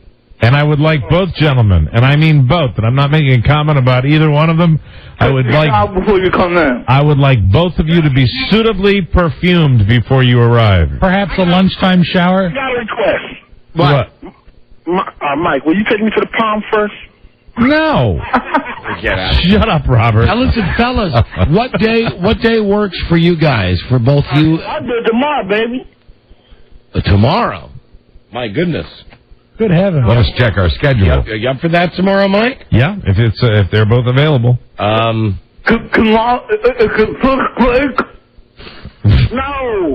I'll be there about 4:30. 4:30. 4:30, Dennis. What do you think? Hold on. No. The Harvey Korman and Kim Conway show tomorrow night. No, hold on. That doesn't work tomorrow. You'll be relaxed for that. That works. That works on Friday. No, you're busy on Friday, aren't you? You're booked. No, we're not, Dennis. Okay. No, we're not. Friday, what we're doing, I don't have to tell you what we're doing, for God's sakes, you're Dennis Murphy. But Friday now, how about 5:40 on Friday afternoon? That might not work for me, baby. I got a video shoot for GQ magazine. Yeah, I'm going to a car show Friday night. You see, these are the men about town. That's right. These are the men about town. Socially active. What about Monday? That's fine. Monday is perfect. All right, Monday. There we go. All right, select a time with Beth Ann that works for both of you, and Beth Ann, please run that by Mike. Gotta be Monday. And the massage will be Monday. Not like I could knock it out before the weekend. Love you, Mike. Love you, Robert. Let me see. Mike, I always love you. Yeah, right. Hey, I got a request. Yeah, what? Mike, will you cut your nails? Robert, I'm going to be wearing surgical gloves. Hold on, let me see. Now, tomorrow. Happy. Hold on. Tomorrow, fellas. Robert's a little too happy. Dennis is Dennis, but Robert's a little too happy. Hold on. What was the option for tomorrow? Could you guys do it like at 4 o'clock tomorrow? No, o'clock is fine. Man, you know the PO ain't going to let me off. I got to come after work. All right, so Mike, it'll have to be Monday. All right, Monday's fine. Monday. Yeah, Monday's the day, and Mike is paying it forward. Monday it is. What? Wow, and here I was calling you a welcher and all that other stuff. Don't I feel silly now? Look at you. Don't look at me like that. You're doing the right thing. You are. You're doing the stand-up thing. You're doing the right thing. I think it'll be fine. I don't have to like it. I think it'd be good for you to touch a black person. Yeah, Mike, you know it. Don't worry. I know. Whipped cream? What? No, whipped cream. This is the kind of stuff I'm not looking forward to. I will see both of you. Hey, how about honey? You want to bring my Nivea cream? We'll see both of my Why does Dennis have Nivea cream? You know, it's one thing. Because he has a rag. You know, if this was Tom, he would come in here, he would do what he's told. Now we've got the two, the amateur Sheckies coming in here. Amateur, buddy. Mike, somebody has to take Rodney's place. Yes, now that Rodney's gone. All right, Dennis and Bobby Mailman, get your time with Beth Ann. We'll see you both on Monday. So we're not debating. It's over, right? Yeah, you're both going to be in here on Monday. The debate is over. Okay. What, Robert? Enjoy your weekend, Mike. Yeah, I will, Robert. Yeah. I'll be in Ocean City, and I'll be back on Monday. Okay, all right. Okay, both of you hold on for a second. Imagine if they both had phones that were the same volume. God, enjoy the car show. God, they're very excited. And the Tim Conway show. Yeah, Corman and Conway. Corman and Conway. Now, are they at the car show? I don't know. Anyway, way to go, Mike. Thanks, way to go. Don. Thank you, Mike. There you go. Took one for the team there, Mike. Well, I didn't want to have to choose. Yeah. It's going to be the best radio. Like choosing a favorite child. On Monday. Surgical gloves and just the back. Yeah. At this point, listen, we're just grateful. Whatever compromise you'd like. All right. As long as those two guys are laying naked on the tables with the towels. I will have at least one squeeze of each glute. Now they're really excited. Too good. I'm just picturing folding the napkin. I'm just picturing the two tables with the two naked guys. An entire break of this show. Oh, that'll be great. I can smell it now. That'll be great on Monday. We all can. Man, oh man. And you'll want, that's one of those deals you probably won't be able to, that's like people who work with dead people, and they say sometimes they can't get the smell of death off them. Yeah, I've got some surprises of my own for you on Monday that I think you'll enjoy. Really? I'm going to be suitably prepared for this mission. Oh, good. You have your outbreaks. I'm just going to be suitably prepared. Okay. Or a masseuse. Right. You know why Dennis prefers Nivea? Why? He can't say Nubriderm. Mivia. Here's my Mivia. That's also his name for the mother on The Sopranos. Mivia hand motion. Oh, poor you. Who's this? Hello, Donna Mai. How you doing, guys? Hey, you're doing great. Sorry, I was listening to the show yesterday when you guys had that guy with the backward messages. Yes, sir. I wanted to get that website address, if you don't mind. I wrote it down yesterday and lost a piece of paper. I don't remember that. Yourinnervoice.com. There you go. That's it. Yourinnervoice.com. That's it. Right. Thanks a lot, guys. Good luck. Run with welcome. You're very welcome. See you later. There you go. Yourinnervoice.com. Fairbanks, Alaska. We go to you. We go to Jackie Mason. Here's why we didn't think Halliburton should have a no-bid contract. While he was CEO of Halliburton, they paid millions of... I don't have time for this. Halliburton? I don't have time for this now. Where's Cheney? Jackie Mason. Got some Cheney? I do. Here's Cheney. The reason they keep trying to attack Halliburton is because they want to obscure their own record. And Senator, frankly, you have a record. Hold on, that's not the right cut. Where's the cut I'm looking for? And now, ladies and gentlemen, let's hear Pete from Fairbanks, Alaska. I don't know. I support President Bush, and I think he did a good thing going in Iraq. And remember, a lot of people... A lot of you didn't hear this last night during the debate. Fairbanks, Alaska. And did a good job. And get that in. You notice that I put my snout through the hole, and it's still talking. Everybody loves Jackie Mason. You probably know of me as a comedian, and if you don't, you probably are not a citizen of this country. And now America's favorite stand-up comedian sets his sights on radio. Let me just say, I'm not saying anything, but if we ever went to mornings, I think you hire Jackie Mason for afternoons. Yes, good afternoon, Fairbanks, Alaska. There we go. And now, ladies and gentlemen, let's hear Pete from Fairbanks, Alaska. Hello, Pete. But please,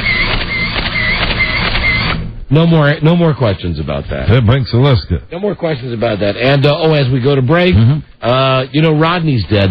That's too bad. Yeah. Rodney was a guest on this show, and what a legendary comedian. Yeah. Bye-bye, boys. Bye-bye, boys. Bye-bye, boys. I guess I had a procedure done a short time back and never quite recovered, right? There's a lot of Rodney stuff that people have. This is from our archive. Really now.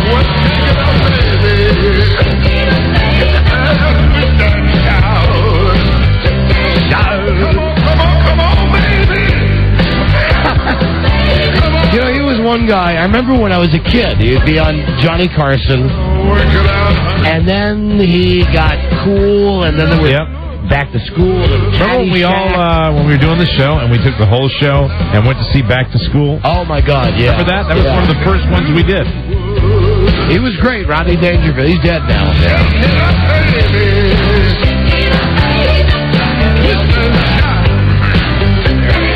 He had a website where he would post a joke every day, and obviously he planned ahead for this. The joke today was, I bought a cemetery lot. The neighbor said, there goes the neighborhood. Oh, that was his joke today? That was his joke for today. Very good. So that's Rodney. We miss him. And here's the worst thing. Oh, no. CBS has offered this up now. His last TV appearance was on the CBS sitcom. I almost called it when I call it off the air. Yeah. The S word. Right. How a DJ would say it there. Like Still Standing. Here is Rodney Dangerfield, not a lie, the last thing that he ever said in public, at least, right? It's tough to be funny when you're coming off drugs, I'll tell you that. I tried marijuana just once, that's all, just once. I didn't know what I was doing. I was on cocaine. Is that that's really his line? He sounded great. Oh, yeah. Hold on. Yeah. Maybe that wasn't. Is that an older one? That sounds like... Hold on. No, I'm sorry, Mike. Here's his last appearance on Still... I'm not setting you up like to play a crazy tape. These are really out of order. His last appearance on Still Standing. Here it is. Let's go while we're young. Hey, I just came over to say goodbye. Goodbye. Aren't you going to wish me good luck? Good luck. You have no idea who I am, do you? Maybe this will help. Miller, put back my snowblower, you thieving bastard. Ed Bailey, my next-door neighbor. Right. How are you? I'm moving to Hawaii. My wife loves vacations, you know. All she wants is vacations. The other night she told me, take me somewhere I've never been before. I took her to a men's room.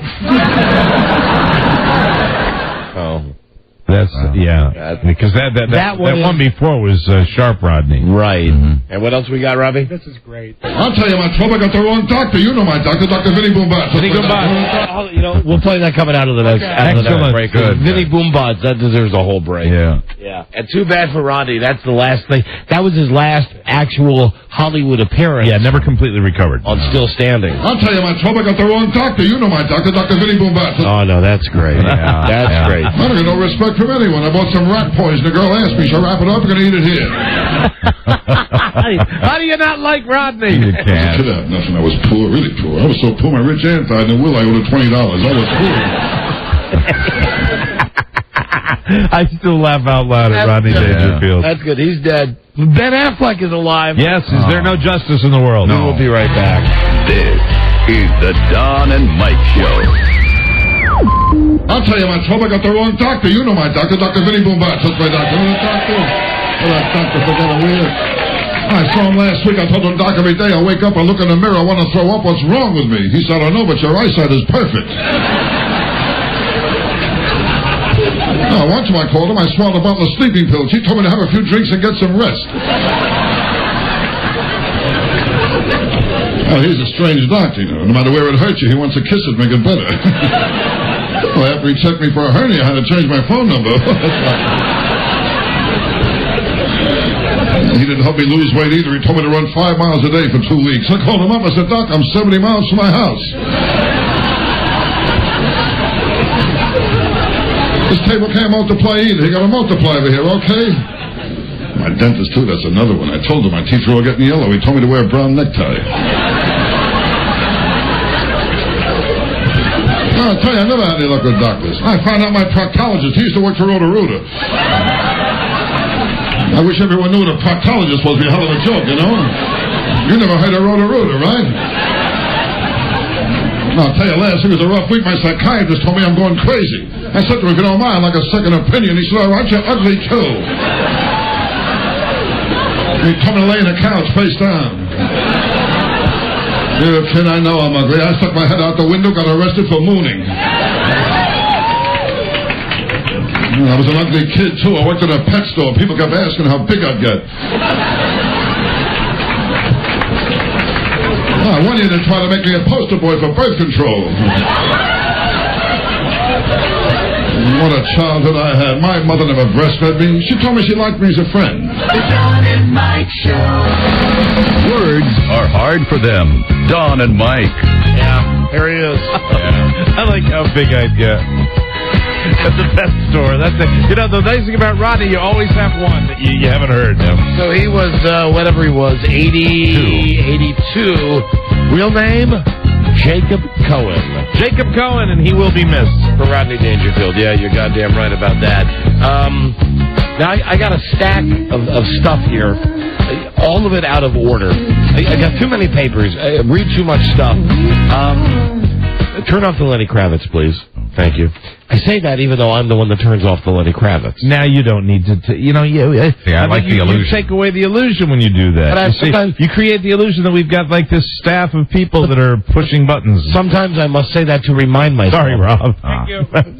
Technically, you don't push the button. No, but technically, you know. And very good. You put that away already. He's your right-hand man. Yeah, he is. But how do you know I'm not going to need that Lenny Kravitz again? I'm going to go ahead and play the odds and say you probably will, and then we'll get it. We won't need it again. Martha Stewart.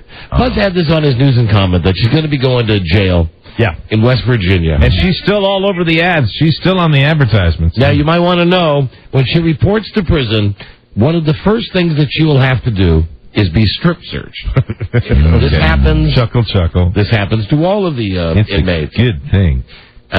This will include the nude, squat, and cough in front of a female guard. Martha Stewart will have to crouch low, spread her legs, right, and cough to prove that she's not smuggling anything. Inmates of the more rotund variety are sometimes asked to lift their breasts. They have already decided they will not ask Martha to lift her breasts. Oh, so they've made that decision already. Martha, however, besides having to do the nude, squat, and cough, will be asked to hold her arms out while a guard looks at her mouth and under her tongue. Oh, dear me. So that's for Martha Stewart. Look at this. Wow. I found a doily. Ain't that something? I'll be thinking about that. Have you watched The Apprentice? And what did my kid buy over the weekend when he was back here for the weekend? Apprentice ice cream. I said, of all the things you're going to get to at the store, you go to the store. Oh, I know Apprentice ice cream. I know what it was. He said Mom bought it. Anyway, he wanted some ice cream, and I said, go get ice cream yourself. He said, I don't have a car. What's the hook with ice cream? I don't get it. I don't know. Frida brought it home. It's like vanilla? No, it was a flavor. It was the flavor of Trump. Strawberry swirl. Tastes like Trump taste. 2 episodes ago, their challenge, or 3 maybe, was to invent an ice cream flavor and sell it. Oh, gotcha. Okay, all right. Was it donut flavored? Because that was the one that sold the most. You know, I don't know. Like I said, my wife bought it. I'm not sure what the flavor is. Interesting. But if you watch The Apprentice, maybe you've noticed that the 2 people that make the show, besides Donald Trump, are Carolyn and George, the 2 assistants to Mr. Trump. Right now, this guy George, and I like calling him Mr. Trump. Maybe you've noticed this, but he's not been on the show in recent weeks, where his part has been highly diminished. He's been he looks like he's a little long in the tooth, isn't he? Well, no, yes, he is, Mike. But get this, he's pissed. He's pissed, and this is not a publicity thing. He's pissed at Donald Trump. And see if this rings familiar with our old problems we used to have with Westwood One. He's not been paid. Oh. He's not been paid. Now, he says he doesn't need the money. It's the principle. Yeah. You don't ever ask anybody to do something for nothing. He never expects anybody to give him something for nothing. He's worked for Donald Trump for, 100 years. He's been on this show. They ain't paid him one dime. So they're kind of like just including that in his regular job duties? While Carolyn has continued to get the checks. So George is not going to be on The Apprentice for a while, and he is currently negotiating with NBC. Good for him. But that's what's happening. So what? The lady comes in and she gets paid. Yes, but he comes in and does the exact same thing and doesn't get a dime. Yeah, he's not been paid. He says not fair. He's not been paid in however long it's been. Billy Bob Thornton has this movie coming out, Friday Night Lights, which looks fantastic. It looks like it's going to be a classic. Have you read the book? No. Okay. Has anyone read it to you? No, not even that. Well, it's a great book about, obviously, high school football. And Billy Bob Thornton, who's a weird guy, BB, and do you think he has anything to do with the BB&T Bank? I don't think so. Billy Bob Thornton. I don't think he does. Interesting, though. Anyway, he's playing the coach in this movie. I'm going out for ice cream. And he's doing maybe Apprentice ice cream. Don't make me feel good. Oh, and I'm glad you said that. Here's a quote. So Billy Bob Thornton is doing a press for this movie Friday Night Lights. He just had a baby, didn't he? I don't even know about that. I think so. Here's a quote, though, that I read from Billy Bob Thornton. Quote, I am the black man's hero. I have the love and admiration of every black man in America. Okay, I think I know where he's going with this. And here's why.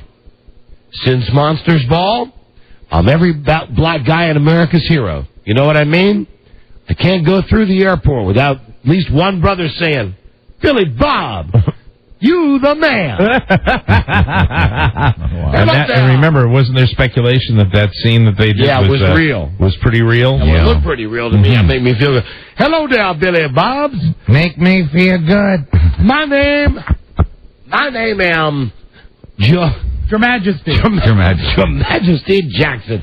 You are my hero. Make me feel good. Make me feel good.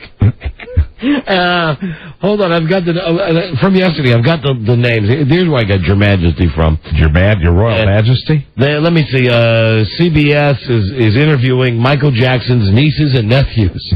Oh dear. We're coming out to say what a great guy he is. Right.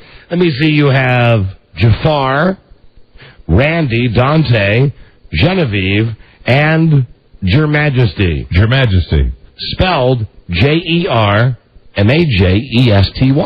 Your Majesty. Perfect. Hello there, Your Majesty. Your Majesty. I'm Your Majesty. Mm-hmm. And Jamie Foxx. He am good as well. Yes, he is. He's an up-and-coming star.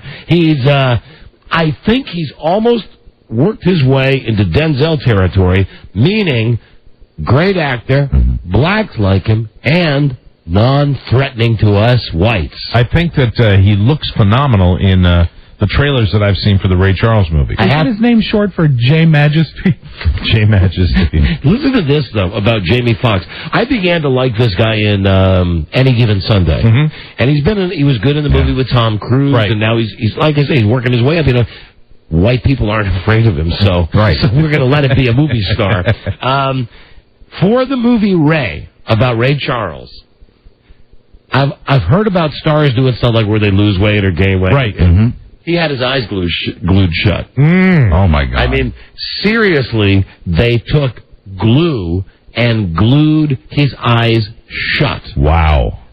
Partially so that he could feel what it was like to be blind. Sure. But partially, so there are scenes in the movie, I guess, where Ray Charles is taking his glasses off and saying, what's happening? He's had some procedures done, and he couldn't open his eyes. Oh, my God. Well, I mean, the trailer looks fantastic for this movie. So, let me see. Ray couldn't see and didn't want to cheat. That was part of it as well. He was doing dance numbers or lip-sync numbers. I can understand that. If you were really going to play one of the most famous blind men in American music history, why not? Hey, Your Majesty, where am the super glue? Come over here, boy. Your Royal Majesty. Come over here. Glue my eyes closed. Wow. I would think it'd be a little painful, though. Yeah. Now, Mike, when's the last time we mentioned the name Andy Rice on this show? Years ago. I think it was yesterday, though. Now, Andy Rice is a guy who had worked here. Yeah, several times. Here's a quick quiz for you, Mike. Right. What is Andy Rice best known for?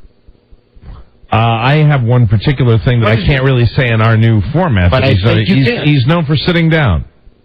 Thank you. Was that right? Oh, Winner. I got the bonus on that. Winner, that's right. He sits down when he does something. You realize in Japan, 25% of Japanese men now sit down when they go number one. Let me see. They sit down every time they use the bathroom. This number is up from 3 years ago. There are two reasons that Japanese men are sitting down. One, they are responsible for cleaning the house themselves. And they find that when they go in the middle of the night, that they spray everywhere, and they don't want to clean it up. And here's the other problem. What's that? These days, the new fashion have no zipper in front. Oh. Meaning, you want to go number one. You got to go all the way down with the pants. You still got to pull your pants down. Oh, dear. And then take a moment. Oh, my darling, oh, my darling, oh, my darling Clementine. If you don't mind, I will sit down. Oh, my darling Clementine. Oh, my darling, oh, my darling, oh, my darling Clementine. You know what's so funny is that you sit down every time, Clementine. Oh, my darling, oh, my darling, oh, my darling Clementine. You're not even from Japan, you're from North Carolina. Oh, my darling Clementine. That she works. I think I'll save this for another day. The craziest, the kookiest crazy names that dumb celebrities have given their kids. What started this, of course, with Apple. Gwyneth Paltrow named her kid Apple. Yeah, recently. Don't Stardust or something for Demi Moore and Bruce Willis? That's what started this whole thing up. Rumor and Scout. Up again. Yeah, we got a whole list of them tomorrow, including, don't forget, what's the one that Courtney Cox had? Coco Cox. Coco Cox. That's the good one.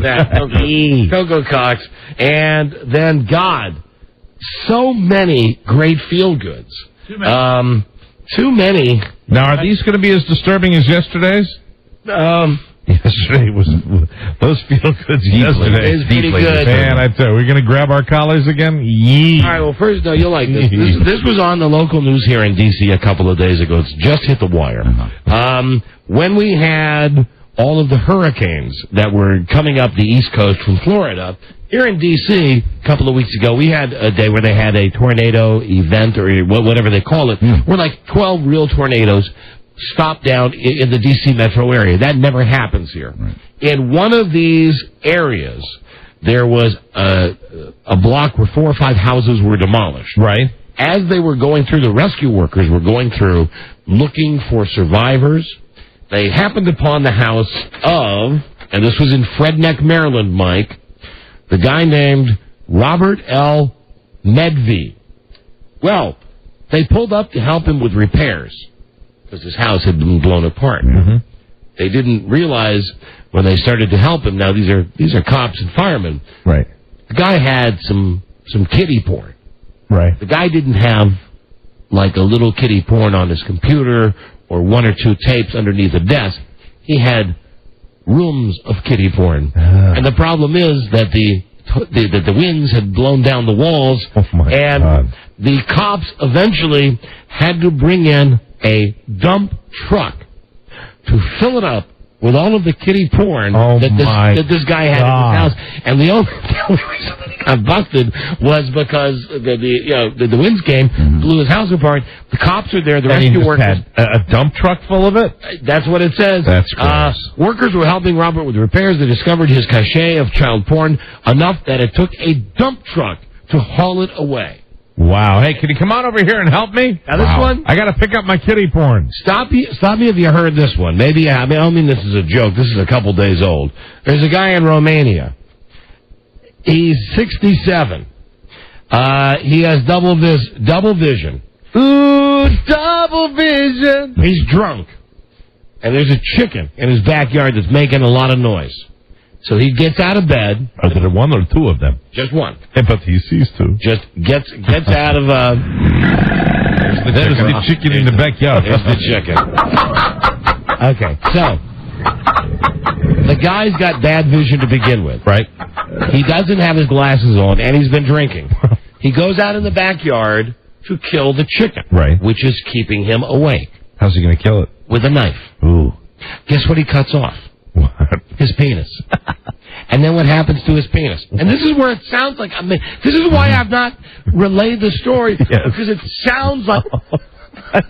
God. Okay. Oh, man. Man, dogs will eat just about anything, won't they? The man was bleeding heavily, but he's now out of danger. Especially dogs in Romania. Dogs love chicken. His dog rushed up, and it's not a question of chewing it, took it somewhere, ate it. Where were the rooms with the kiddie porn? And then, finally, okay, this is from America, Colorado. Right. Right by Denver. 31-year-old dude named William Rodney. He's a patient at St. Mary's Hospital. He's an organ donor. I have signed up for this on my driver's license. Right. A lot of people have. Right. He shot himself last month. Oh, dear. Was taken to the hospital. Pronounced dead. Sent to another place where they're going to rip him open and take out his organs. But once they got him to the second place, where they started cutting him up to take out like his liver and stuff, they found out the guy wasn't dead. Oh, my God. The guy wasn't dead. So now they don't know what to do, because now they've got a guy at what they got him open. They've got him open, and they're taking out his organs, and on some level, the guy is still. Oh no! Wow, still alive. They're fresh then. So now I would imagine that hurts a little bit. So let me see. Can we have your liver then? So what they decided to do then was put the organs back in that they had taken out, like operation. That's right. Remove wrenched ankle. They put the organs back in, and his heart was beating through all of this. Wow. His heart beat long enough to get him going. Then he legally died a couple of days later. And then they went back and got the organs again, or were they ruined after they tried to yank them out? Here's the thing. They took the organs the second time. They did. So, they got the guy. Kind of ended up as a happy ending. Yeah. Well, here, it's good news and bad news all the way around. It's a heartbeat. It's a love beat. It's a guy who well, first off, the guy tries to kill himself. This poor guy. I mean, he's got worse luck than Alan does. Sure. Guy tries to, although it's very close. Yes, it is. Guy tries to kill himself, says, okay, they show up at his house. Okay, this guy's blown a bullet through his Go get the liver. Right. They bring him to the hospital where they put the stamp on him. Dead. Then they take him to a place where they're going to cut him up. When they're cutting him up, they go, hey, he writes this guy's moving his hand. Look at that heartbeat. So they go, put the liver back in. Come on now, it's not ours yet. They put the liver back in. No cutting in line. They go back. The guy is alive. Then the guy dies. Right. Then they take his organs. And now what they're doing is ruling the guy's death a homicide. Now what they're saying the people at the hospital are the people that killed him because they should have known that they had a dead guy there in the first place. That's pretty whack. Wow. How you feel now? How you like me now? I feel good. Love it. You feel? That is a true feel good. That's good. And all this other stuff we just can't get to. I mean, we don't have time. Tiger Woods married that hot Swedish babe. Rented the whole freaking hotel. Cost him over $1 million just for the hotel. You know you're a big celebrity when you got to get married on Tuesday. And listen to this. The real reason. I don't believe this in a million years. Jay Leno, the real reason he's quitting the Tonight Show. What is it? He promised Mavis he'd quit before he's 60. I'll quit before I'm 60. There we go. I want to give it up. What's funny is he never mentioned this in the previous 15 years that he's had the Tonight Show. Right. It's only now, that he's announcing this. Yeah, then give it a year. Give Conan the slot. Let's see. But I made a promise to my wife that I wasn't going to be spending our golden years working all the time. I told her I'd stop before 60, and I intend on keeping that promise. That's a really, really good, Jay.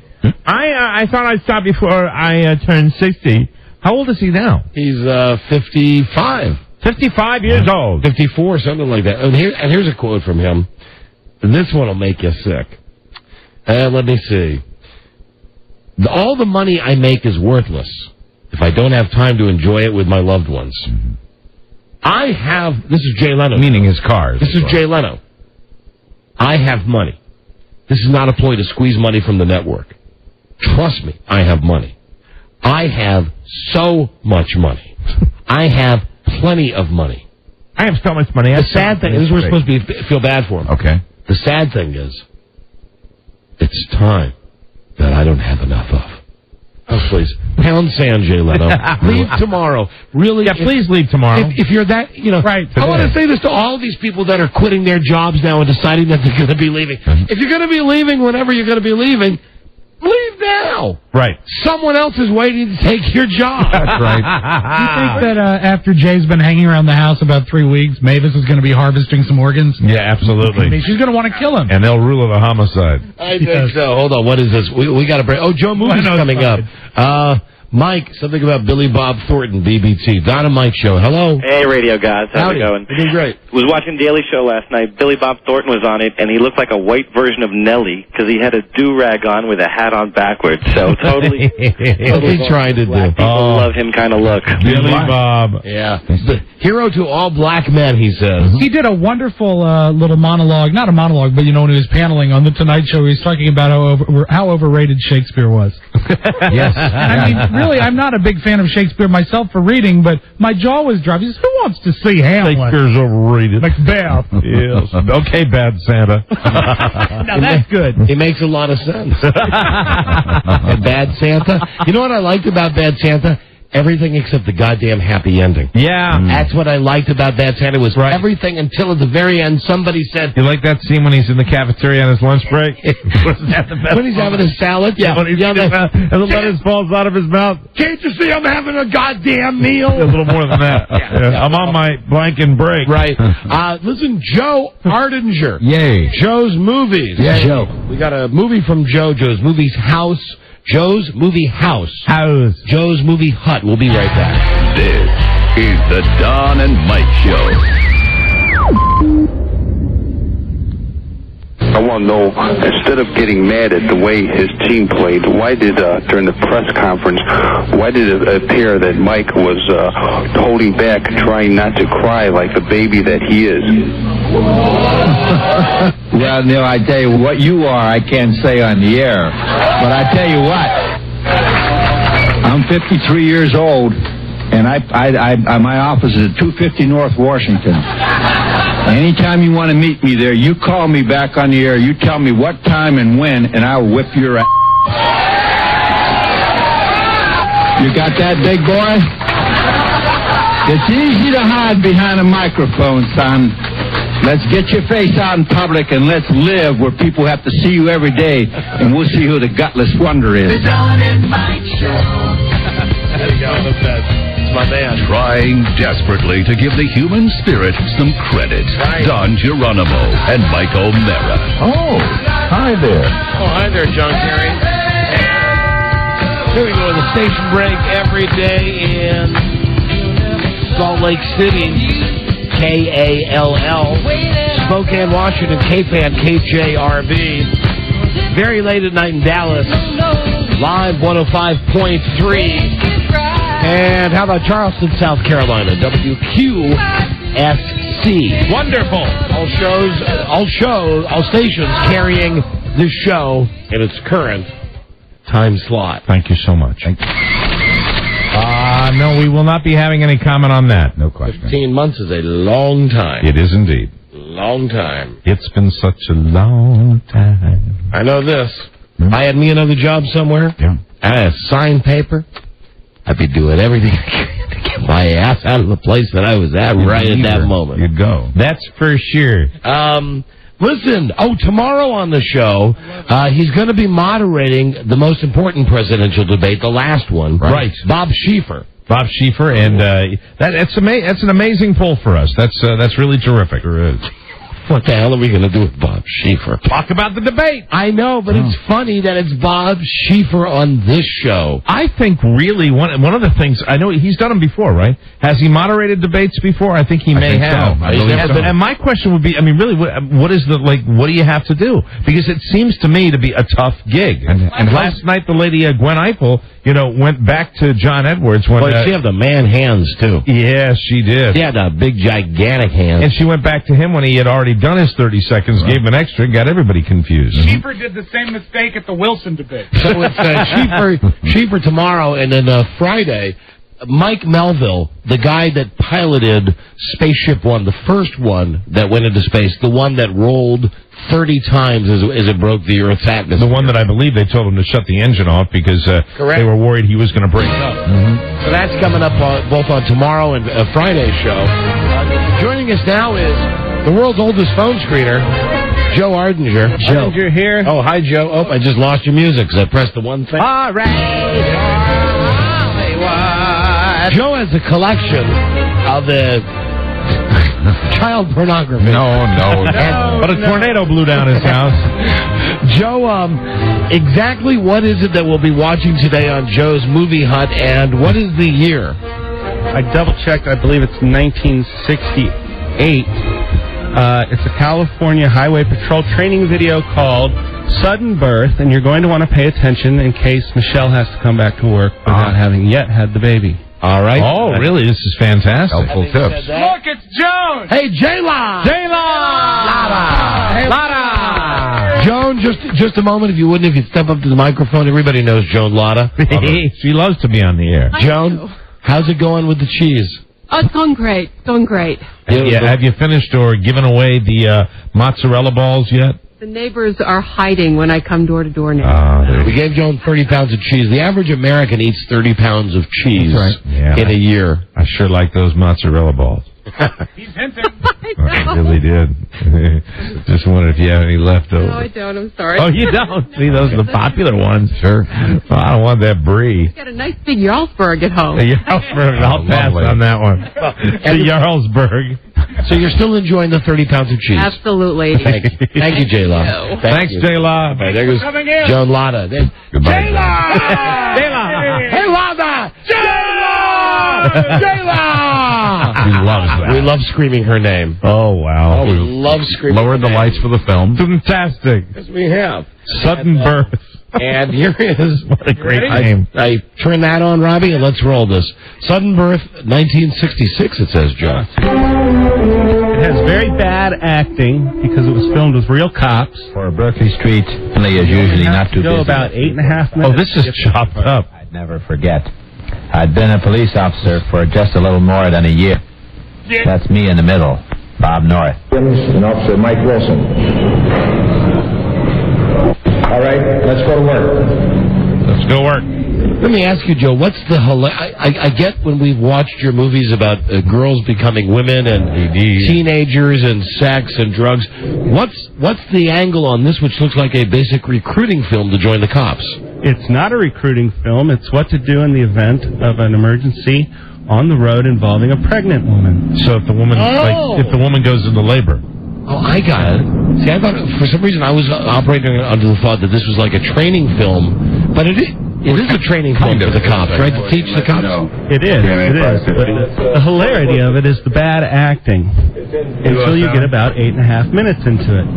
Then it takes an abrupt turn. Part of a suspicious auto parked with the lights on and the horn blowing. So now we're seeing like bad drag. All right, they're saying a suspicious auto is parked in a light zone with the horn beeping.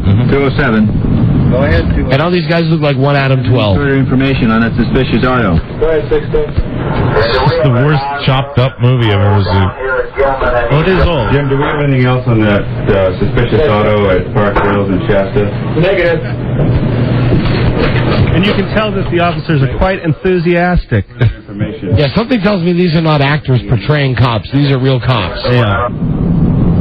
210. Follow up on And it's that a real pregnant lady. at Park Hills and Shasta. They really had to splice this back together, didn't they? Yeah, we're just seeing headlights. That is suspicious. That would be the suspicious vehicle. With the horn beeping. And now he's pulled up behind a car like a Leave It to Beaver car with big bat fins on it. It's a blue 54 Plymouth, license number, Mary Lincoln Union, 628. Mary Lincoln Union. 207 out. So now he's going to go see what's happening. Why did he get out of his passenger side? Oh, dear. Because it's a training video. Oh, no. Hey! This is the police car. Oh, thank God. Tell me what the trouble is. I'm going to have a baby. I'm going to have a baby right now. Please help me. Sudden birth. It's Michelle Combs. Golden State Films, presented by California Police Officers Association, with the cooperation of the Berkeley Police Department. Written and produced by Alan Paul Roan. All right, let's see what he does now. Wait, you've got to help us. You've got to help her. I'm going to get an ambulance. I'm going to get an ambulance, and I'm a bad actor. Scared than she was. Then I remembered one day, a week before, after our first aid class, the instructor gave us his most important advice. Keep calm. Keep calm. Keep calm. Stay cool. Keep calm. Keep calm. There are no more questions, gentlemen. Now he's looking at a chalkboard. Flashback to the police academy. It has written in big letters, "Keep calm." Oh, my God, she's having a baby. Hi, Jim. How's it going? Chuck, you know Jim Branch, don't you? Jim? How are you? This is Bob North. This kind of has a Dragnet feel to it. Yeah, that's why I said like one Adam 12, that same genre. Hi there. North has beat one, and I have beat two. And I got to thinking. Are they talking about their wives? If I had to deliver a baby. Seems to me Pete here ought to answer that question. Beat one or beat two means probably... Hey, look at this guy. Right, boys. He's delivered 4 babies. In my trustee ambulance. But what if Pete doesn't get to us in time? What'll I do then? It's the same advice as before. See, childbirth is to convey a feeling of confidence to the mother in her ability to deliver the child. What would you say was next, Pete? Get the mother to be to a hospital before she delivers. What, Joe? Are there any... What would you say is next, Pete? How do you deliver a baby? How do you deliver a baby? I thought we'd answered your questions. All right. I know you're worried about techniques and so forth, right? And so forth and whatnot. Okay. So you can't get her to the hospital on time. You conquer your own fear, and you'll have it by calming her, making her comfortable. Wendell Ask Hall. her to remove her underclothes. She's already asked for the ambulance. and nature is about to take its course. Can you back it up a little bit, Rodney? Yeah. I just heard ask her to take off her underclothes. Oh, really? Yeah. I didn't get that part. That'll be revisited, too. So when they were saying, like, the beat, I've been on the beat once, beat twice, that would be on their routes. On their rounds, yeah. What would you say was next, Pete? Here we go. Get the mother to be to a hospital before she delivers. That's right. Are there any other questions? Yeah, how do you deliver a baby? I thought we'd answered your question. You moron. I know, you're worried Dennis about Murphy. techniques and so forth, right? And such.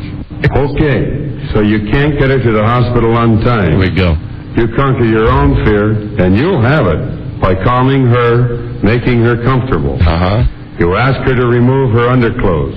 You've already asked for the ambulance, and nature is about to take its course. Sure is. From there on, it's mostly what you don't, not what you do. You don't interfere with a natural sequence of events. That's right. For example, you don't try to hurry the birth by pulling on the baby. That could injure the baby's neck muscles and possibly harm the mother. You mean that's all there is to do, just receive the baby? There must be something else. Yes, you support the baby and keep it clear of any waste. And hold on to it. They're slippery. Waste. How about the cutting of the cord and all the other things that doctors do? Well, first of all, you're not a doctor. And if you don't have a receiving blanket and a bassinet in your car, then I'd say your job would be to get the mother and baby to the hospital. If the mother is able to hold her baby, give it to her. For the moment, you could place it face down on the mother's stomach. Face down to allow any fluids in the baby's mouth or nose to drain. Just make sure the baby can breathe and is breathing. Kind of hard when you tell them to put the baby face down. Lacking materials and ability, and it's mostly a case of what you don't do. If you could see a birth firsthand, overcome your fear by witnessing it, watch an experienced person like Pete here receive the child, cut the cord if necessary. He'd also learn what to do with the materials he carries.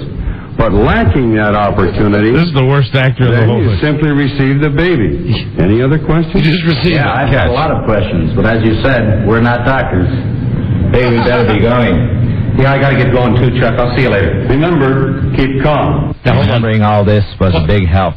Pause it for a second. See this guy. Joe, does this movie continue with these officers actually delivering a baby? Well, Don. Yeah, Joe? I'd like you to continue for about 2 more minutes. Okay, because we got a break coming up. I'm wondering if... Don't worry. Okay. I'm looking at the clock over here, and we are 2 minutes away from go time. All right. Payoff is coming. Okay. I decided to put it into action. Keep calm. Why don't you go to her and tell her I'm going to help, and I'll be there in a minute. Now we're back at the scene. to help. He's back at the scene now. 207. Remembering what he's just been told. All right. The Okay. suspicious auto turned out to be an emergency maternity. Could you rush an ambulance? She claims she's going to deliver any minute. We'll try 207. Beth is going to deliver. The Shasta just east of Park Hill, emergency maternity. Check. Shasta just east of Park Hill. On the way. There's the dispatch. 207, ambulance en route. KMA 550 clear. An ambulance is on the way. How is she? I'm scared. When Ann called me to take her to the hospital, I didn't think, oh, why did I get a flat tire? Listen, don't worry. We'll manage. How are we doing? She's pretty. Look, make her comfortable and keep her calm. You might take her underclothes off. I'm going to move my car and get some lights in this car just in case. Remove those underclothes. And in reference to Fast Times Again, I want you to conduct yourself with the utmost maturity. I'm going to help. Now he's moving his car. His police car. Some light on this subject. Oh, I understand. He's going to put his high beams on. Baby! Now I'm going to shine them into the back where the baby is. Hurting the baby's retina. Call an ambulance. What's the situation? The baby's being born, I think. What'll we do? Your friend is scared enough. Why don't you... Worst acting in the world. The other side. He's rolling his sleeves up, though. Yeah, good. Now he sent the other lady to go look up the road. You conquer your own fear, and you'll have it by calming her. She's going to come. Now, don't worry, lady. Everything is going to be all right now. Why don't you do something? Can't you help her? Can't you give her something? I've called for an ambulance. Now it's up to nature and our little mother here. Don't avert your eyes. Yeah, I see fish. Don, watch. You're going to miss it. Okay. Oh. There we go. You're doing fine. They're showing without showing what's happening. Let's see. Is the baby here yet? Oh, wait a minute.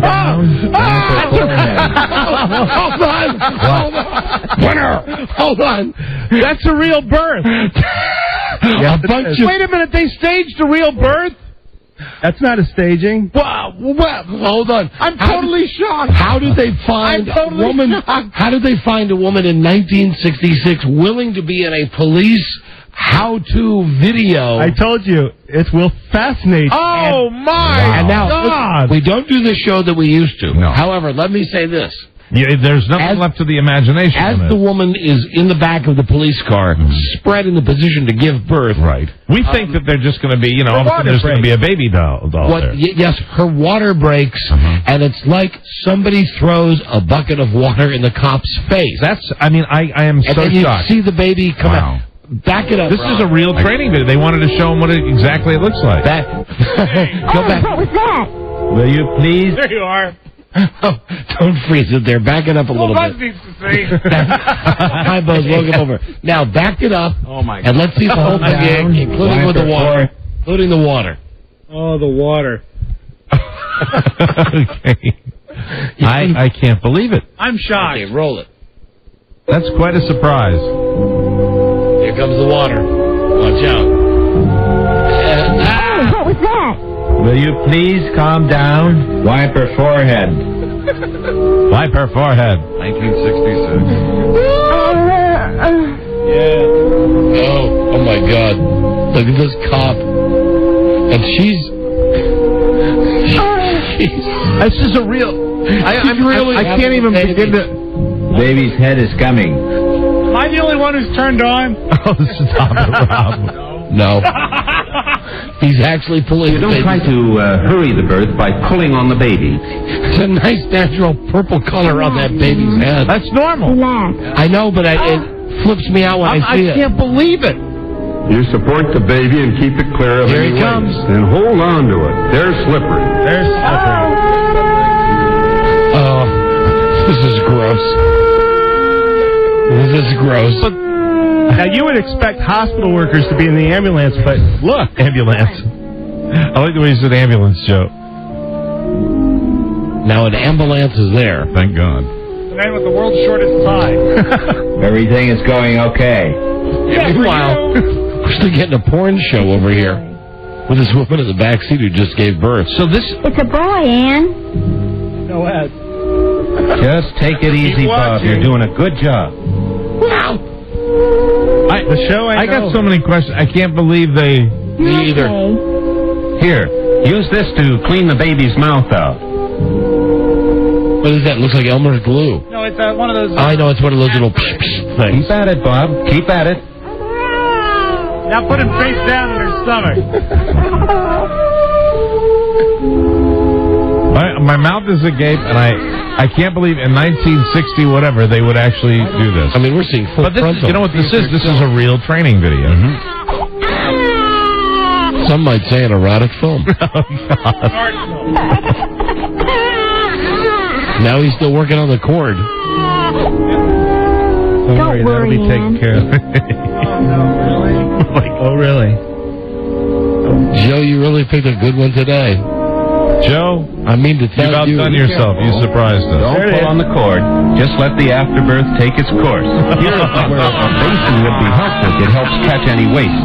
There you Put go. your hand on the mother's stomach and massage it gently. That'll help reduce any hemorrhages.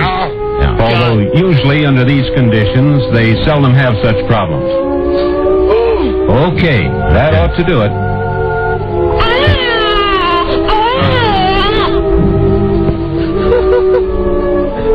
Pull that thing down, honey. Everybody see what you have going on there. Well, thanks a heap. But the job isn't over. The cord isn't cut. Well, now remember, Bob, that's not your job. Let's take a look now. George, would you get the maternity kit checked? Listen, we have to stop it here. Incredible. We have to stop it here. Let's give it a round of applause, Joe. Joe, you brought us some great movies actually before. watched A Real Birth there. That was amazing. And literally, some woman volunteered to have her baby in the back of a car with movie cameras. You know, I've been through it in person twice, and it didn't look that horrifying in person. Me too. Oh, my God. Well, there we are. Well, it's a great one. Maybe the best ever edition of Joe's Movie Hut. Well, back in the 1960s, I guess the police were properly trained because they saw the real thing. Just wait. No one has cut the cord. Even though the acting was bad, the visuals were right on. And now we're all qualified to deliver babies. We are. Yes, we are. That woman is back in the back of that car, legs akimbo, and having a real baby. See everything. Nothing fake about that. See everything. How about the afterbirth? Wow, the whole thing. Let it take its natural course. There you go. Thanks a lot, Bob. Wear a mask. Which looked like, after midnight cleaning at KFC is what it looked like. Amazing. Cleaning the deep fryers at KFC. Wow, there we go. Thanks, Rob. Don't freeze on that. Rob, you don't need to freeze. Don't freeze the video on that. Just stop. Oh, my God. Page out of my How about that, Joe? You surprised all of us. You know who needs to see that is Beth Ann, though. Hey, Beth Ann, would you just come in for a second real quick? Are you going to rewind it? Yeah. Well, she's been through it, too, though. Yes, she has. No, but she needs to see this. Forgotten. She needs to see this movie. This the real deal. There you go. We didn't say this, but it's in color. All right, are you ready, Beth Ann? Not done yet. Ready? Okay, hold on. All right. You can stand right over where Joe is at that microphone. Behind Mike. We're gonna get the good spy. Let's get your reaction, Beth Ann. Excellent. When this happens. When I had the baby, I wasn't from the advantage of this.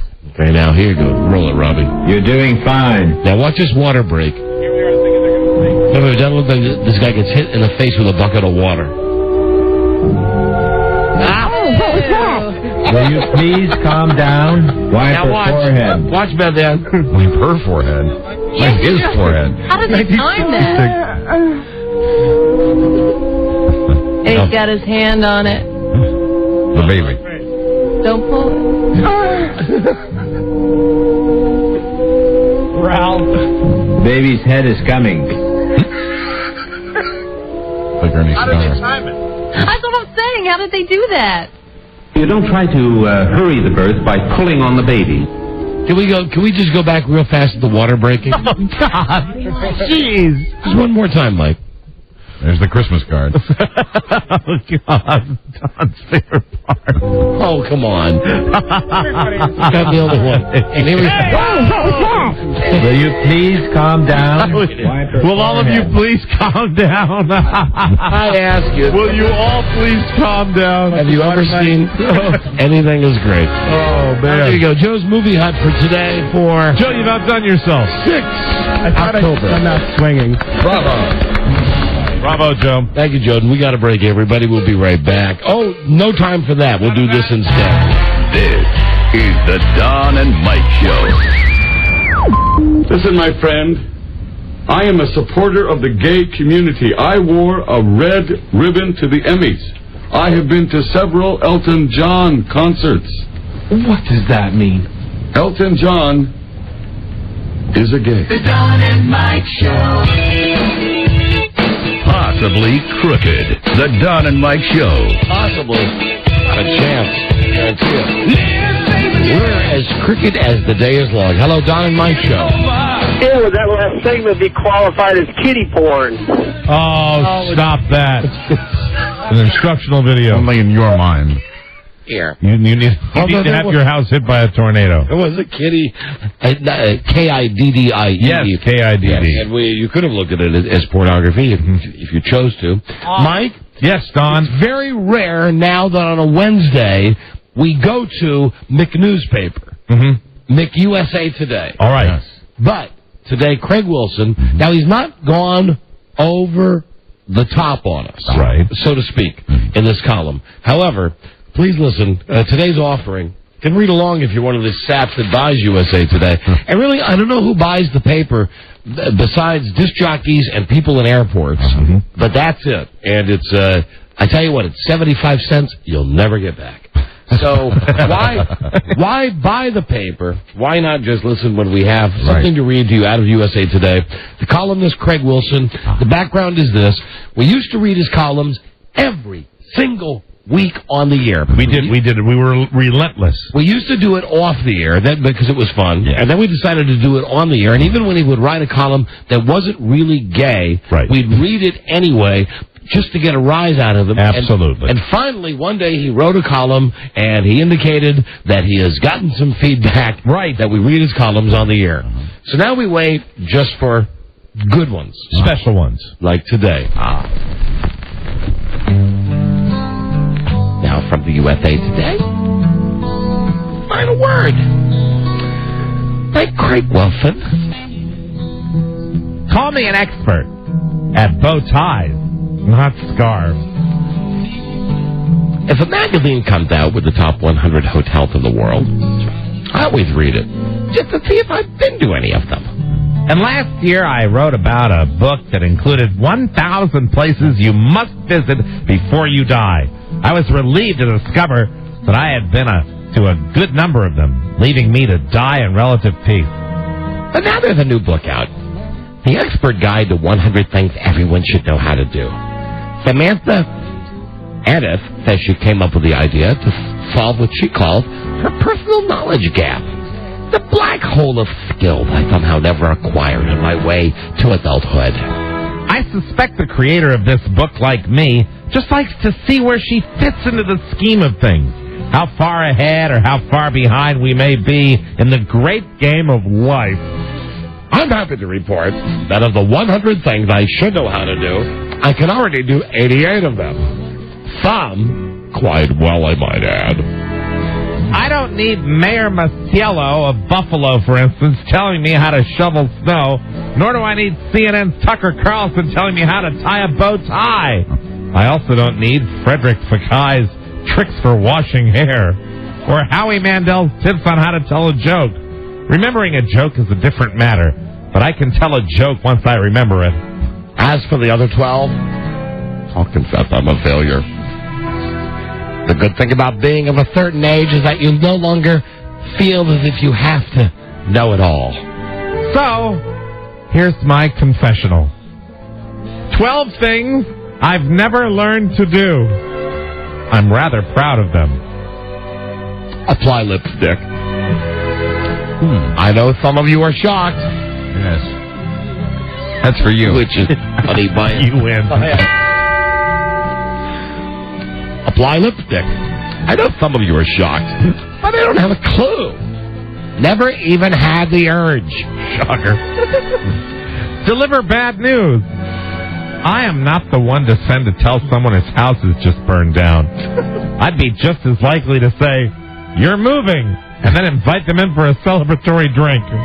Really, which would you rather hear? Manage time. I know a woman here at work who uses every second of her day wisely. Obviously, she has very little time for me, and likewise. I believe that surfing the web cleans the soul. Speed read. I still read every word. It's the least I can do. Why else would the author have put them all in there? These are the things you can't do. Remember, relocate. Since college, I've lived in only 3 places. That helps me get home at night. Change a tire. Never have. Hope never do. Change your oil. See above. Handle a job interview. I've only had one in my life and didn't particularly enjoy it. It didn't help that he offered me $100 a week to start. Never did it again. Pack for a trip. I'm hopeless. And trips around the world have not improved my skills. I'm just as likely to arrive with 10 pairs of pants and no shirts as I am with 10 shirts and no pants. Wow. Yeah. Socks rarely made the journey. The bonus? I get to shop at exotic places.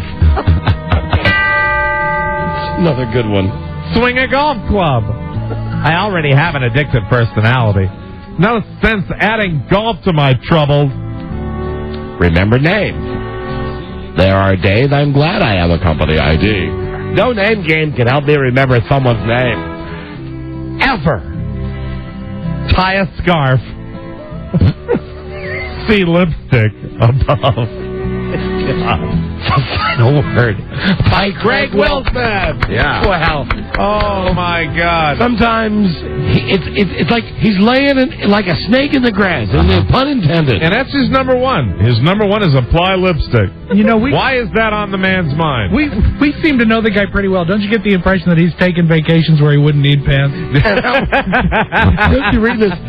12 things I've never learned to do. Apply lipstick. Right. I know some of you are shocked, but I don't have a clue. Never had the urge. Apply lipstick, and his last one was tie a scarf. See lipstick above. Don't forget the car ones. Right. Change a tire. Never have. Hope never to. And then it's change your oil. See the above. The above. God. Tie a scarf. Thank you, Craig. Well, there he is. There's Craig Wilson. Yeah. Few and far between, but why not? From McNewspaper. Yeah, that was a good one today for... I enjoyed that. For Craig Reed. Apply lipstick. Apply lipstick. You're right.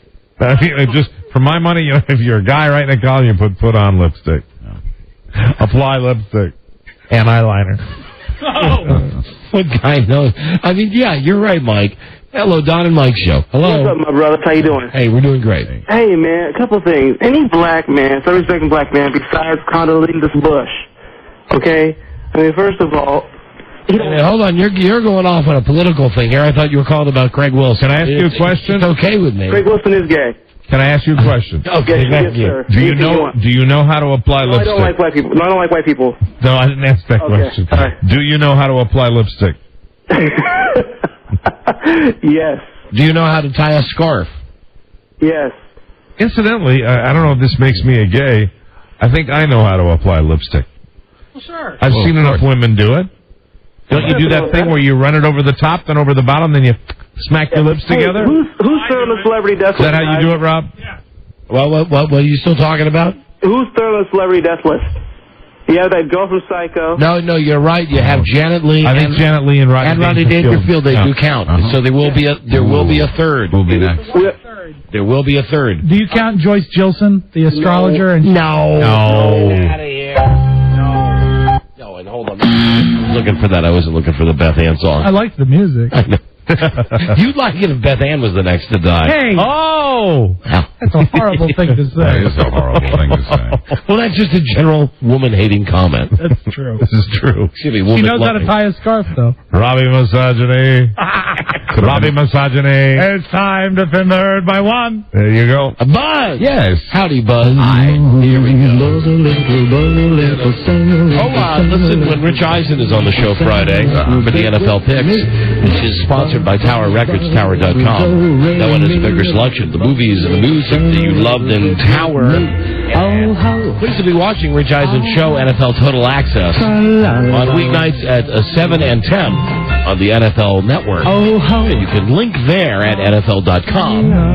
Soon to be a link on DonandMikeWebsite.com, which will be up in time for us to do mornings. I mean, stop it. What? I mean, for us to watch it. For us to sell T-shirts. Watch it, Mr. Mouth. That's what I mean.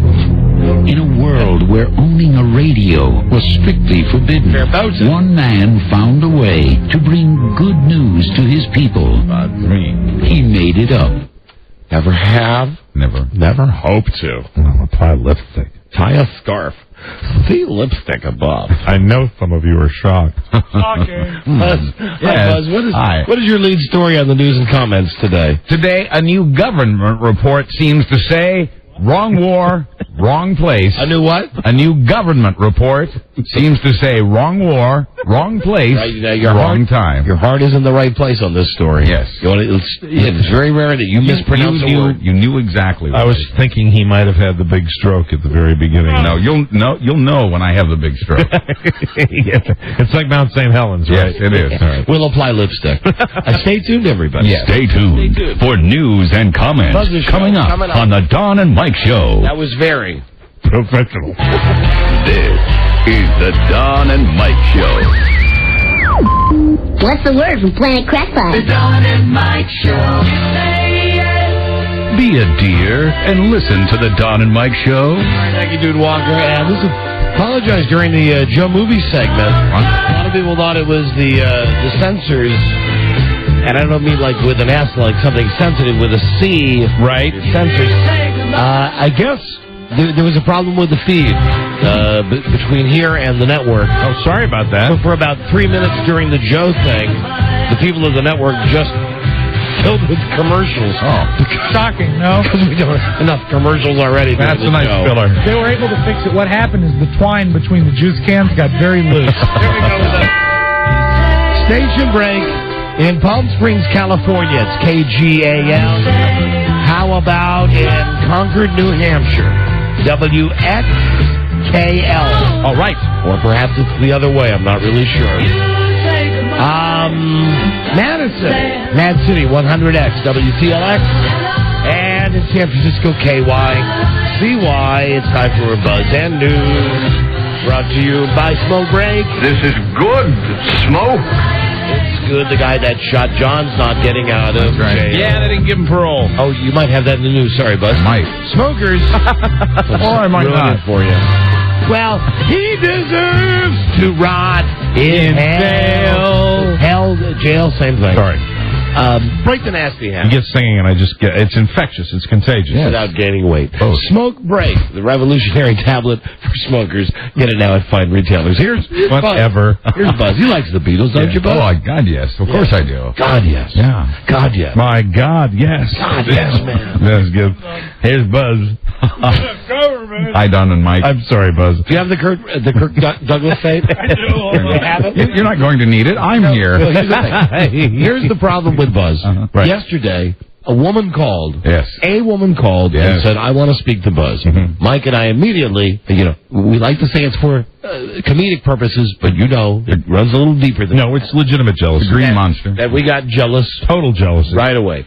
So. And inability to feel joy for others. And listen, nobody mangles the language like I do. Nobody does like I do. We all do from time to time. Mike does a little bit, but generally you get the gist of what I'm saying or what anybody's saying on this show. Right. Buzz, in the lead up to the news today, my big moment, attempted to say the word government, right, and it ended up coming out. I tried to emphasize the something word. like this. Spartacus was the most important thing I did in my career. Buzz Burbank.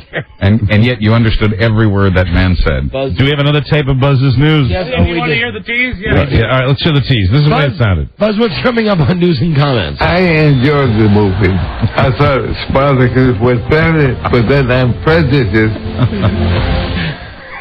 I mumble a lot in the afternoons. Oh, Lord. I guess you do. Oh, yeah, in the afternoons. Yeah. Sure, okay. At first. Only in the afternoon? Yes. And now, ladies and gentlemen, let's hear Pete from Fairbanks, Alaska. Here's Buzz. Those were the moves. Hi, Don and Mike. At first, the Bush administration said we were going into Iraq to seize weapons of mass destruction. Right. Turns out there were none. Right? Yes, but there were plans for these weapons, said the Bush administration.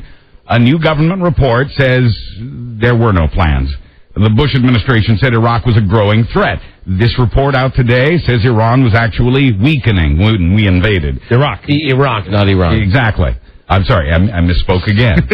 Perhaps the stroke is coming on now. At any rate, the mass destruction weapons that Saddam was supposedly working on, he stopped that in 1998 with the UN sanctions. Breathe is good. And by 91, that program was kaput. He was so charming the way he said it with the hair slicked back. I shall try to press forward. The chief U.S. weapons inspector released his definitive report today. His 1,000-page report says Saddam had the desire, but not the means to pose a real threat, or to use the president's words, a gathering threat. The White House says the report proves that Saddam would have been a threat eventually. I thought that went pretty well. It did. I'm laughing at Mike. You know, sometimes you deserve a Purple Heart just for coming into work. God, we had one here yesterday. Moses is probably my favorite character in the Bible. Now, while we're clarifying the facts and as many words as possible, one of the most dramatic moments of last night's not-so-dramatic vice presidential debate was when Dick Cheney said he'd only just met John Edwards for the first time that night on that stage. This blows me away. I'm glad you have this on the news. I mentioned this in the opening today on the show, and I can't I can't believe... And I didn't know this until you told me this. I can't believe that Edwards didn't jump up to say... It makes me mad that he didn't. Hey, dude, not only have we met once, we've met quite a few times. He may have forgotten in the heat of the moment, or perhaps he wanted to check his facts first before trying to contradict the vice president. That can get you in a lot of trouble if you're wrong.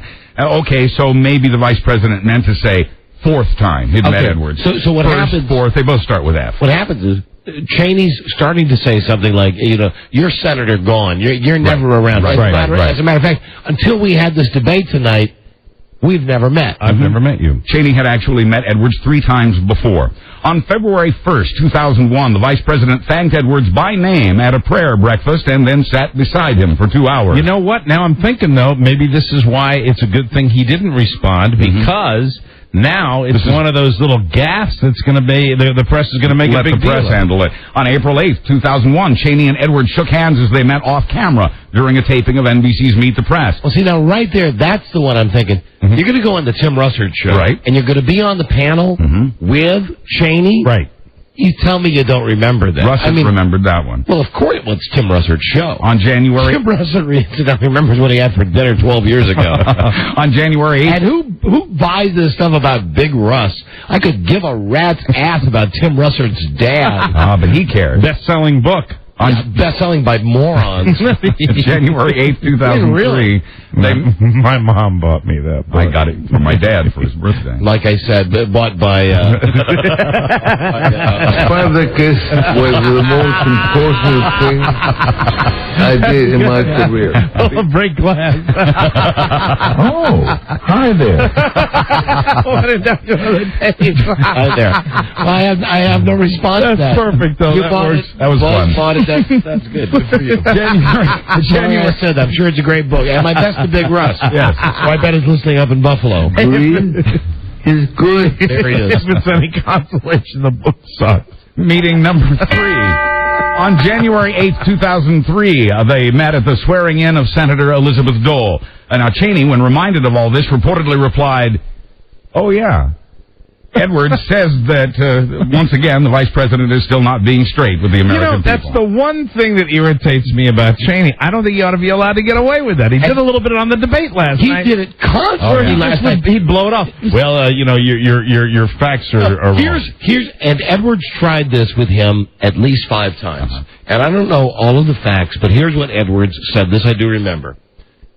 The war in Iraq, 90% of the casualties are American. 90% of the coalition casualties. Right. He was very, very specific. And 90% of the war is being paid for by American taxpayers. Right. He pounds him on this for 2.5 minutes. And then he brings in the Iraqis to it, but they're not the coalition forces. But Cheney's first response, the first time that Edwards brings this up, is he simply looks at him and goes, well, your facts are just wrong. And he doesn't offer any substantive proof of what he wants to say. Right. That's Cheney's answer. He just looks at Edwards and goes, well, you're wrong. Or the other one that Cheney loved doing last night is where he would get that look on his face and he'd rub his face a little bit and go, oh, Gwen or whatever her name was. And he'd go, 30 seconds is not enough time to answer this. Meanwhile... She was great when she did say, well, that's all you got. Yeah, but he really didn't want to answer. No, he didn't. Not at all. That's a great cover, and it's a debating strategy. Yeah, right. I don't have enough time to tell you everything that's wrong with that, and I can't think of anything. I mean, it's as old as the hills. Yeah, well, and I was best debater in youth and government back in the 1970s. You were the best debater? Yes, I was. I certainly got an award for it. I lettered in debate. Did you? Before I started mumbling. Well, the thing is, that's what you say. You say, 30 seconds is certainly not enough time. Is good. So, about that coalition. Okay, so the French are not that popular. But should the president refer to the president of this necessary ally as the jackass? That's what W calls Jacques Chirac, and Chirac knows it, according to American spies who've eavesdropped on Chirac's phone calls. All of this, according to a new book called Chirac versus Bush, The Other War. Now listen, I'm going to take Bush's side on this. I know. I hate France. I know, a lot of people do. I hate the French people. You're in the majority. Listen, okay, so they... But you went there. And we need them. I only went there because my wife wanted to go there, and because I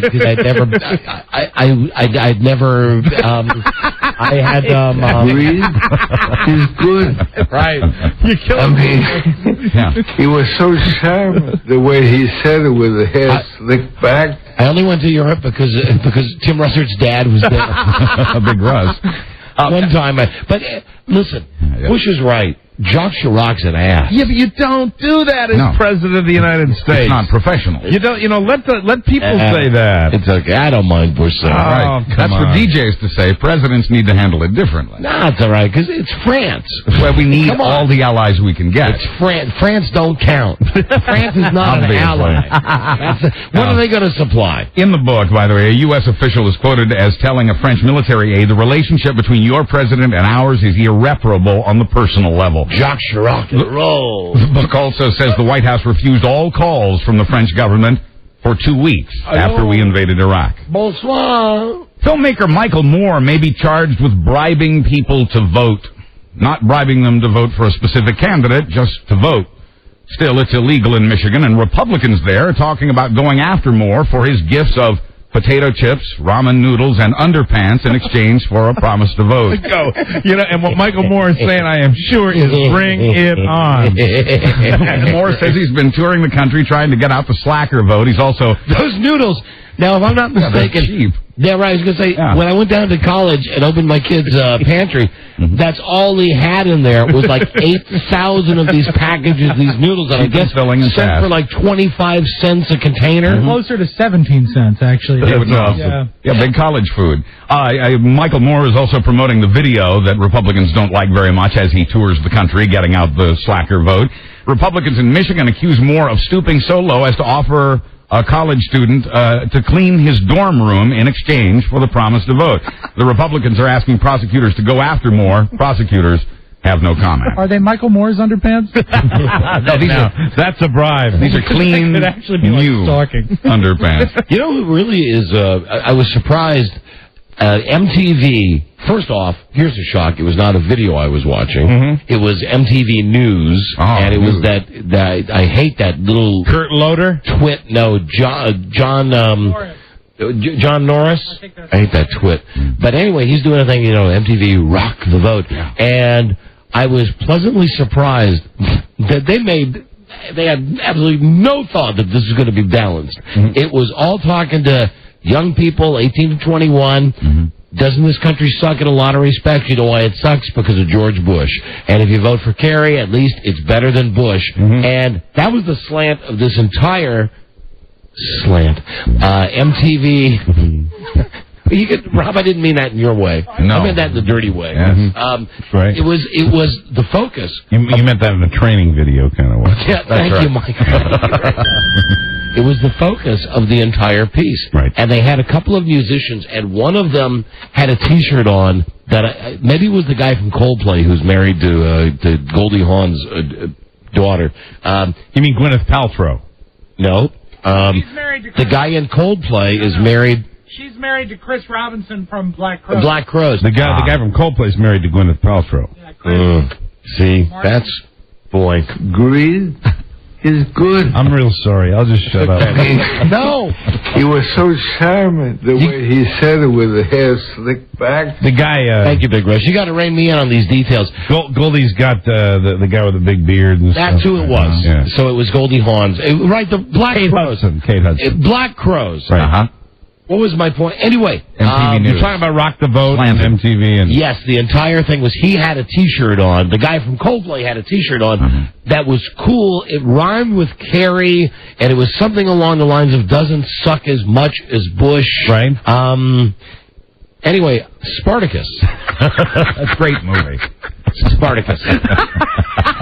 And greed is good. I'm getting an aneurysm right now. Government. Government. Government. Government. Ambulance. Ambulance. Ambulance. Arbotron. Mado rating. Exit Hollywood. Hello. This am Your Majesty Jackson. Breathe is good. Okay, I'll just shut up now. Buzz. When we come back. Yeah, do one more. One more? All right. Time. Then I'll do this one. Relax. There will be, as you heard, no parole for the killer of John Lennon.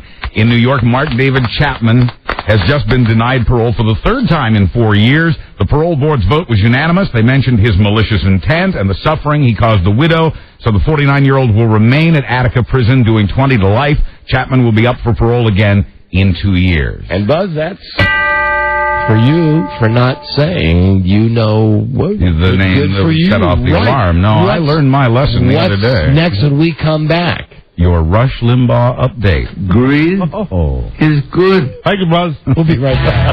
This is the Don and Mike Show. Face it, Mike, nobody has a bigger selection of music and movies that you love.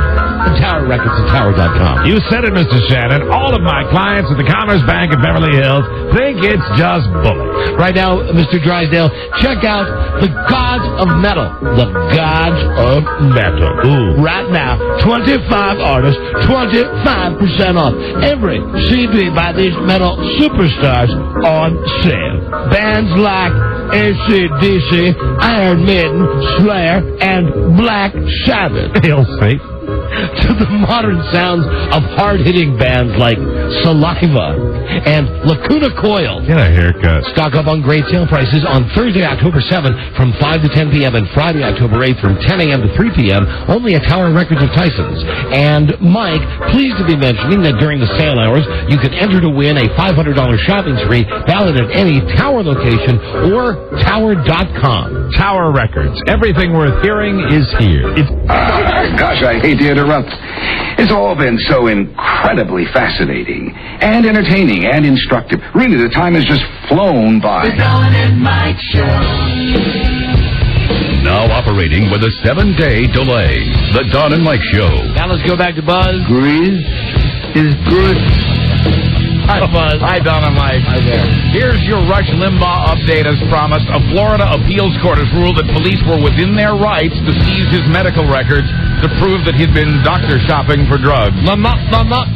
Baby blues must have them feeling clammy. Meet you at Denny's. Hello, Wilma. Limbaugh argued. Funny how many details of the story come right to mind. We'll put cash in cigar box, drop off in Denny's parking lot. Cohiba box full of cash, baby blues. Struggling with pain now. Not box of cash, box of cabbage. Cabbage. That's right. Yeah, that's the key. Yeah. Put the cabbage in the box. Wilma got cabbage. Limbaugh argued that this violated his privacy rights, this seizing of the medical records. He says he'll appeal the appeals court ruling. You know, I was asked by a radio Guru? No. Icon? No. Chairman? Retailer? Insider? Guy I hate. He doesn't know I hate him. General manager? Program director? Close. Anyway, not Cameron, incidentally, although I hate him. I'm kidding, Cameron.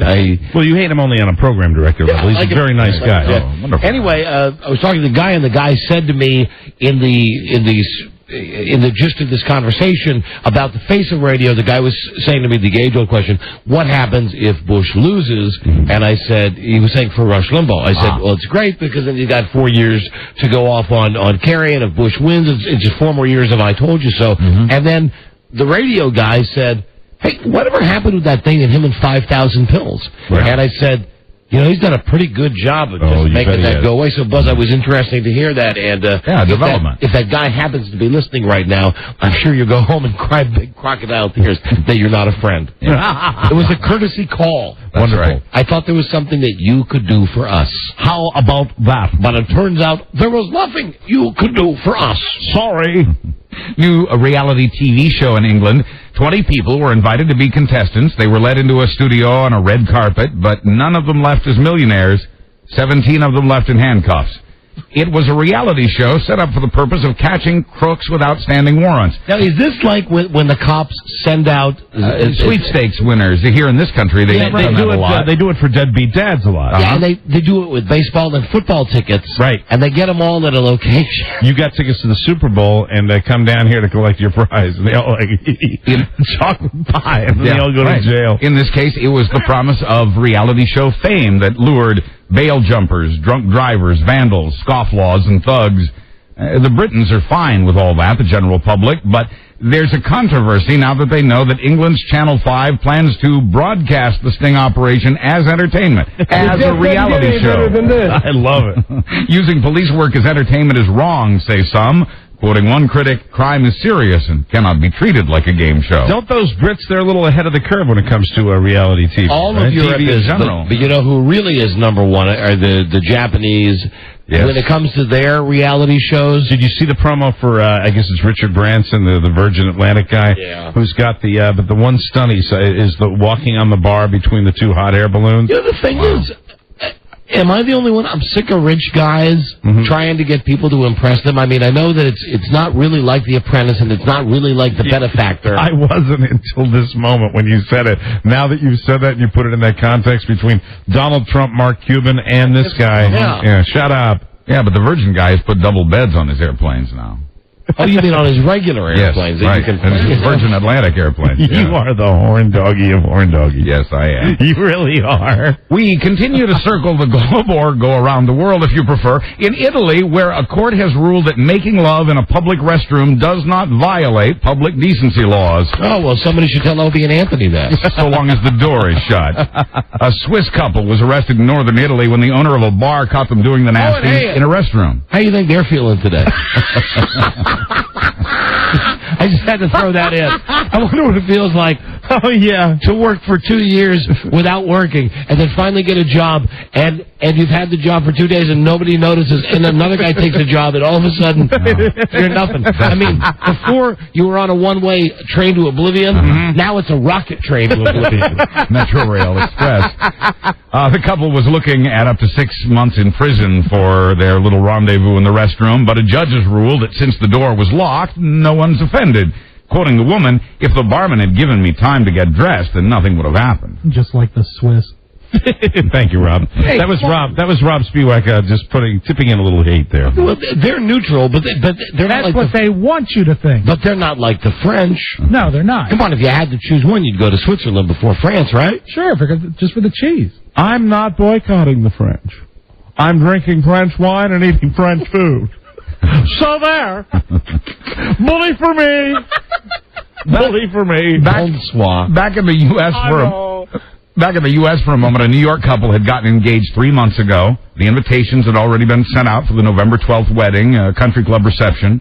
But then something unexpected happened on Long Island. What? She stabbed her fiancé in the chest. Just once was enough to kill him. Uh-oh. See?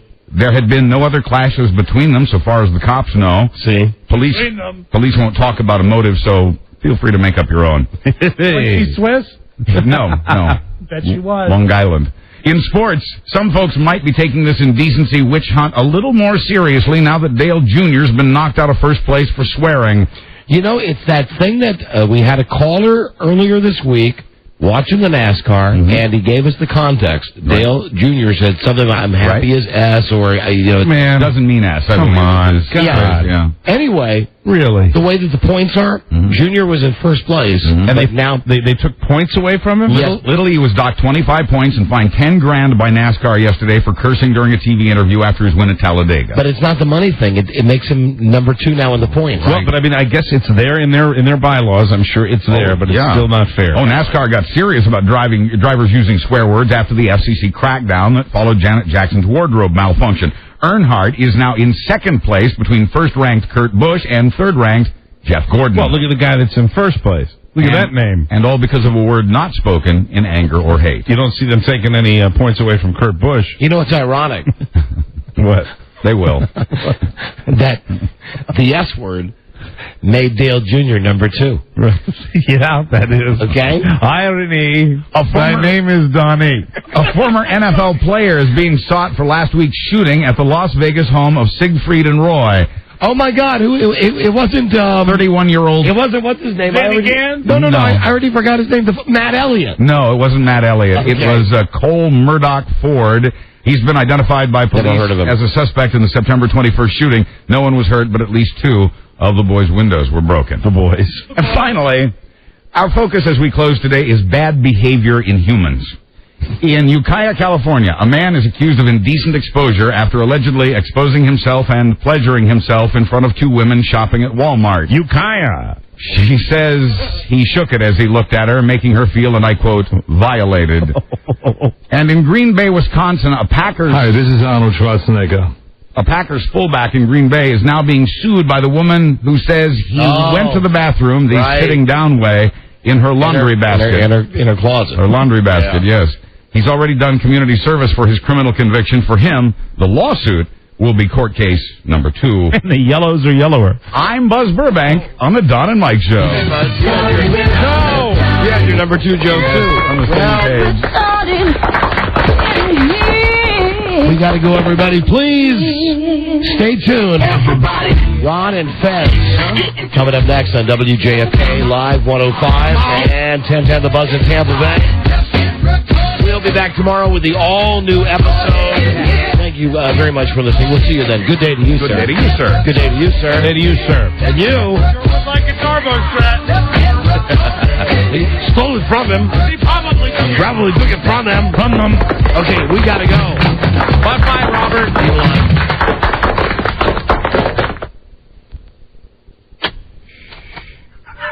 Professional. Still ain't working. Still ain't working. Forget it. Just go.